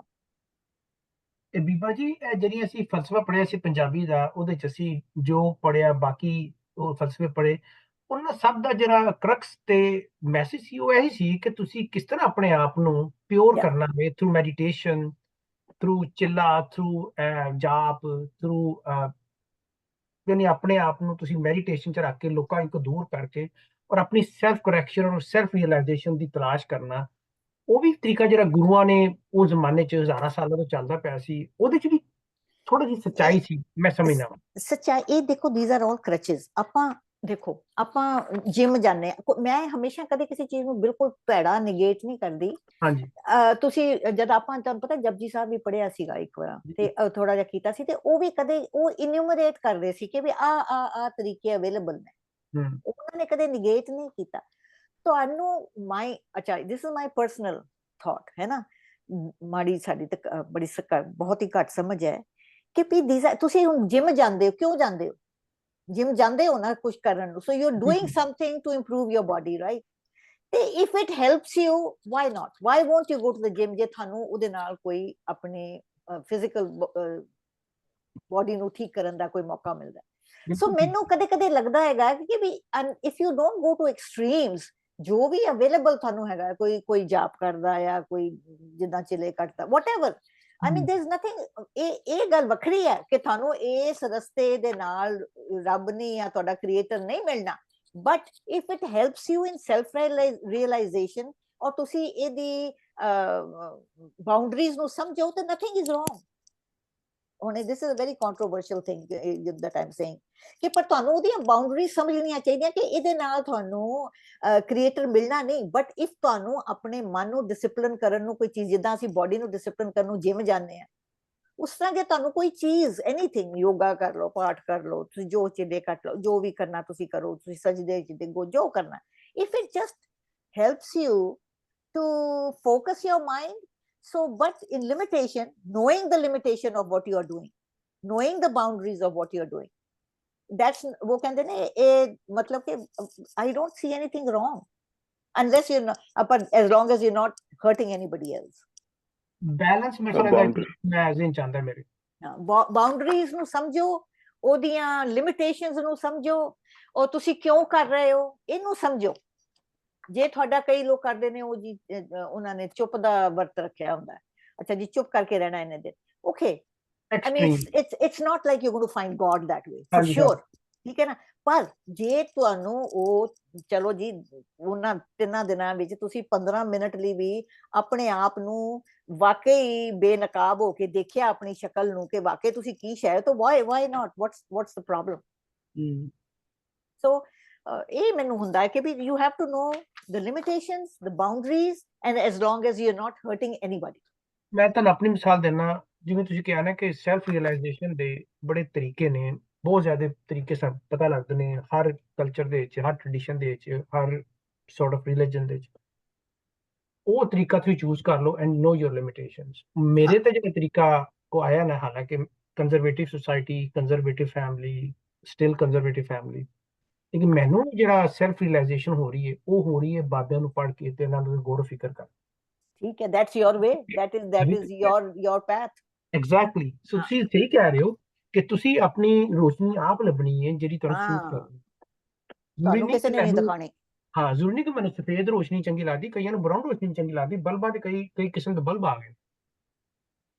ਤੇ ਤੁਹਾਨੂੰ ਆਪਣੇ ਰਸਤੇ ਦੀ, ਅਗੇਨ ਤੁਹਾਨੂੰ ਆਪਣੇ ਰਸਤੇ ਦਾ ਬਾਉਂਡਰੀਜ਼ ਐਂਡ ਲਿਮਿਟੇਸ਼ਨਸ, ਔਰ ਉਹਦੇ ਪ੍ਰੋਜ਼ ਐਂਡ ਕੌਨਸ, ਹਰ ਚੀਜ਼ ਨੂੰ ਅੱਖਾਂ ਖੋਲ ਕੇ, ਅਸੀਂ ਇੱਕ ਕੋਈ ਚੀਜ਼ ਲੈਣ ਜਾਂਦੇ ਆ ਬਾਜ਼ਾਰ ਦੇ ਵਿੱਚ, ਅਸੀਂ ਕੋਈ, ਚਲੋ ਜੀ ਕੈਨ ਆਫ ਬੀਨਸ ਲੈਣ ਜਾਂਦੇ ਆ, ਅਸੀਂ ਉਹਨੂੰ ਪਲਟ ਕੇ ਉਹਦਾ ਉਹ ਦੇਖਦੇ ਆ ਕਿ ਕੀ ਉਹਦੇ ਇੰਗਰੀਡੀਐਂਟਸ ਨੇ, ਉਹ ਕਿੰਨੀ ਉਹਦੇ ਸ਼ੂਗਰ ਆ, ਕਿੰਨੀ ਉਹਦੇ ਚ, ਫਿਰ ਤੁਸੀਂ ਆਪਣੀ ਬਾਡੀ ਦੇ ਹਿਸਾਬ ਨਾਲ, ਜਿਹਨੂੰ ਕਿਸੇ ਨੂੰ ਡਾਇਬੈਟਿਕ ਹੈ, ਕੋਈ ਉਹ ਦੇਖਦਾ ਕਿ ਇਹਦੇ ਸ਼ੂਗਰ ਜ਼ਿਆਦਾ ਨਹੀਂ, ਕੋਈ ਕਿਸੇ ਨੂੰ ਬਲੱਡ ਪ੍ਰੈਸ਼ਰ ਉਹ ਦੇਖਦਾ ਕਿ ਨਮਕ ਜ਼ਿਆਦਾ ਤੇ ਨਹੀਂ। So you have to know the limitations of what you are, ਇਹ ਵੀ ਇੱਕ ਬਾਏ ਕਰਨ ਦਾ, you are buying an idea ਕਿ we okay this is how I am going to do it, ਪਰ ਤੁਹਾਨੂੰ ਉਹਦੀਆਂ ਲਿਮਿਟੇਸ਼ਨਸ, ਉਹਦੀਆਂ ਸ਼ਾਰਟਕਮਿੰਗਸ, ਉਹਦੇ ਨੁਕਸਾਨ, ਇਹ ਸਭ ਜਾਣ ਕੇ ਤੁਸੀਂ ਕੋਈ ਚੀਜ਼ ਕਰੋ। ਮਤਲਬ ਤੁਸੀਂ ਰਿਸਰਚ ਕਰਕੇ ਰਸਤਾ ਅਪਣਾਓ ਤਾਂ ਕਿ ਤੁਹਾਨੂੰ ਪਤਾ ਲੱਗੇ ਕਿ this is good for you. ਹਾਂ, ਔਰ it will be beneficial. Good ਤੇ ਅਸੀਂ ਤਾਂ ਕਹਾਂਗੇ ਨਾ ਜੇ ਸਾਨੂੰ ਰਿਜ਼ਲਟ ਇਹਨਾਂ ਨਾਲ ਨਹੀਂ ਆਉਣਾ, ਰਿਜ਼ਲਟ ਆਪਣੇ ਮਨ ਦੇ ਵਿੱਚ ਹੀ ਲੜ ਕੇ ਆਉਣਾ।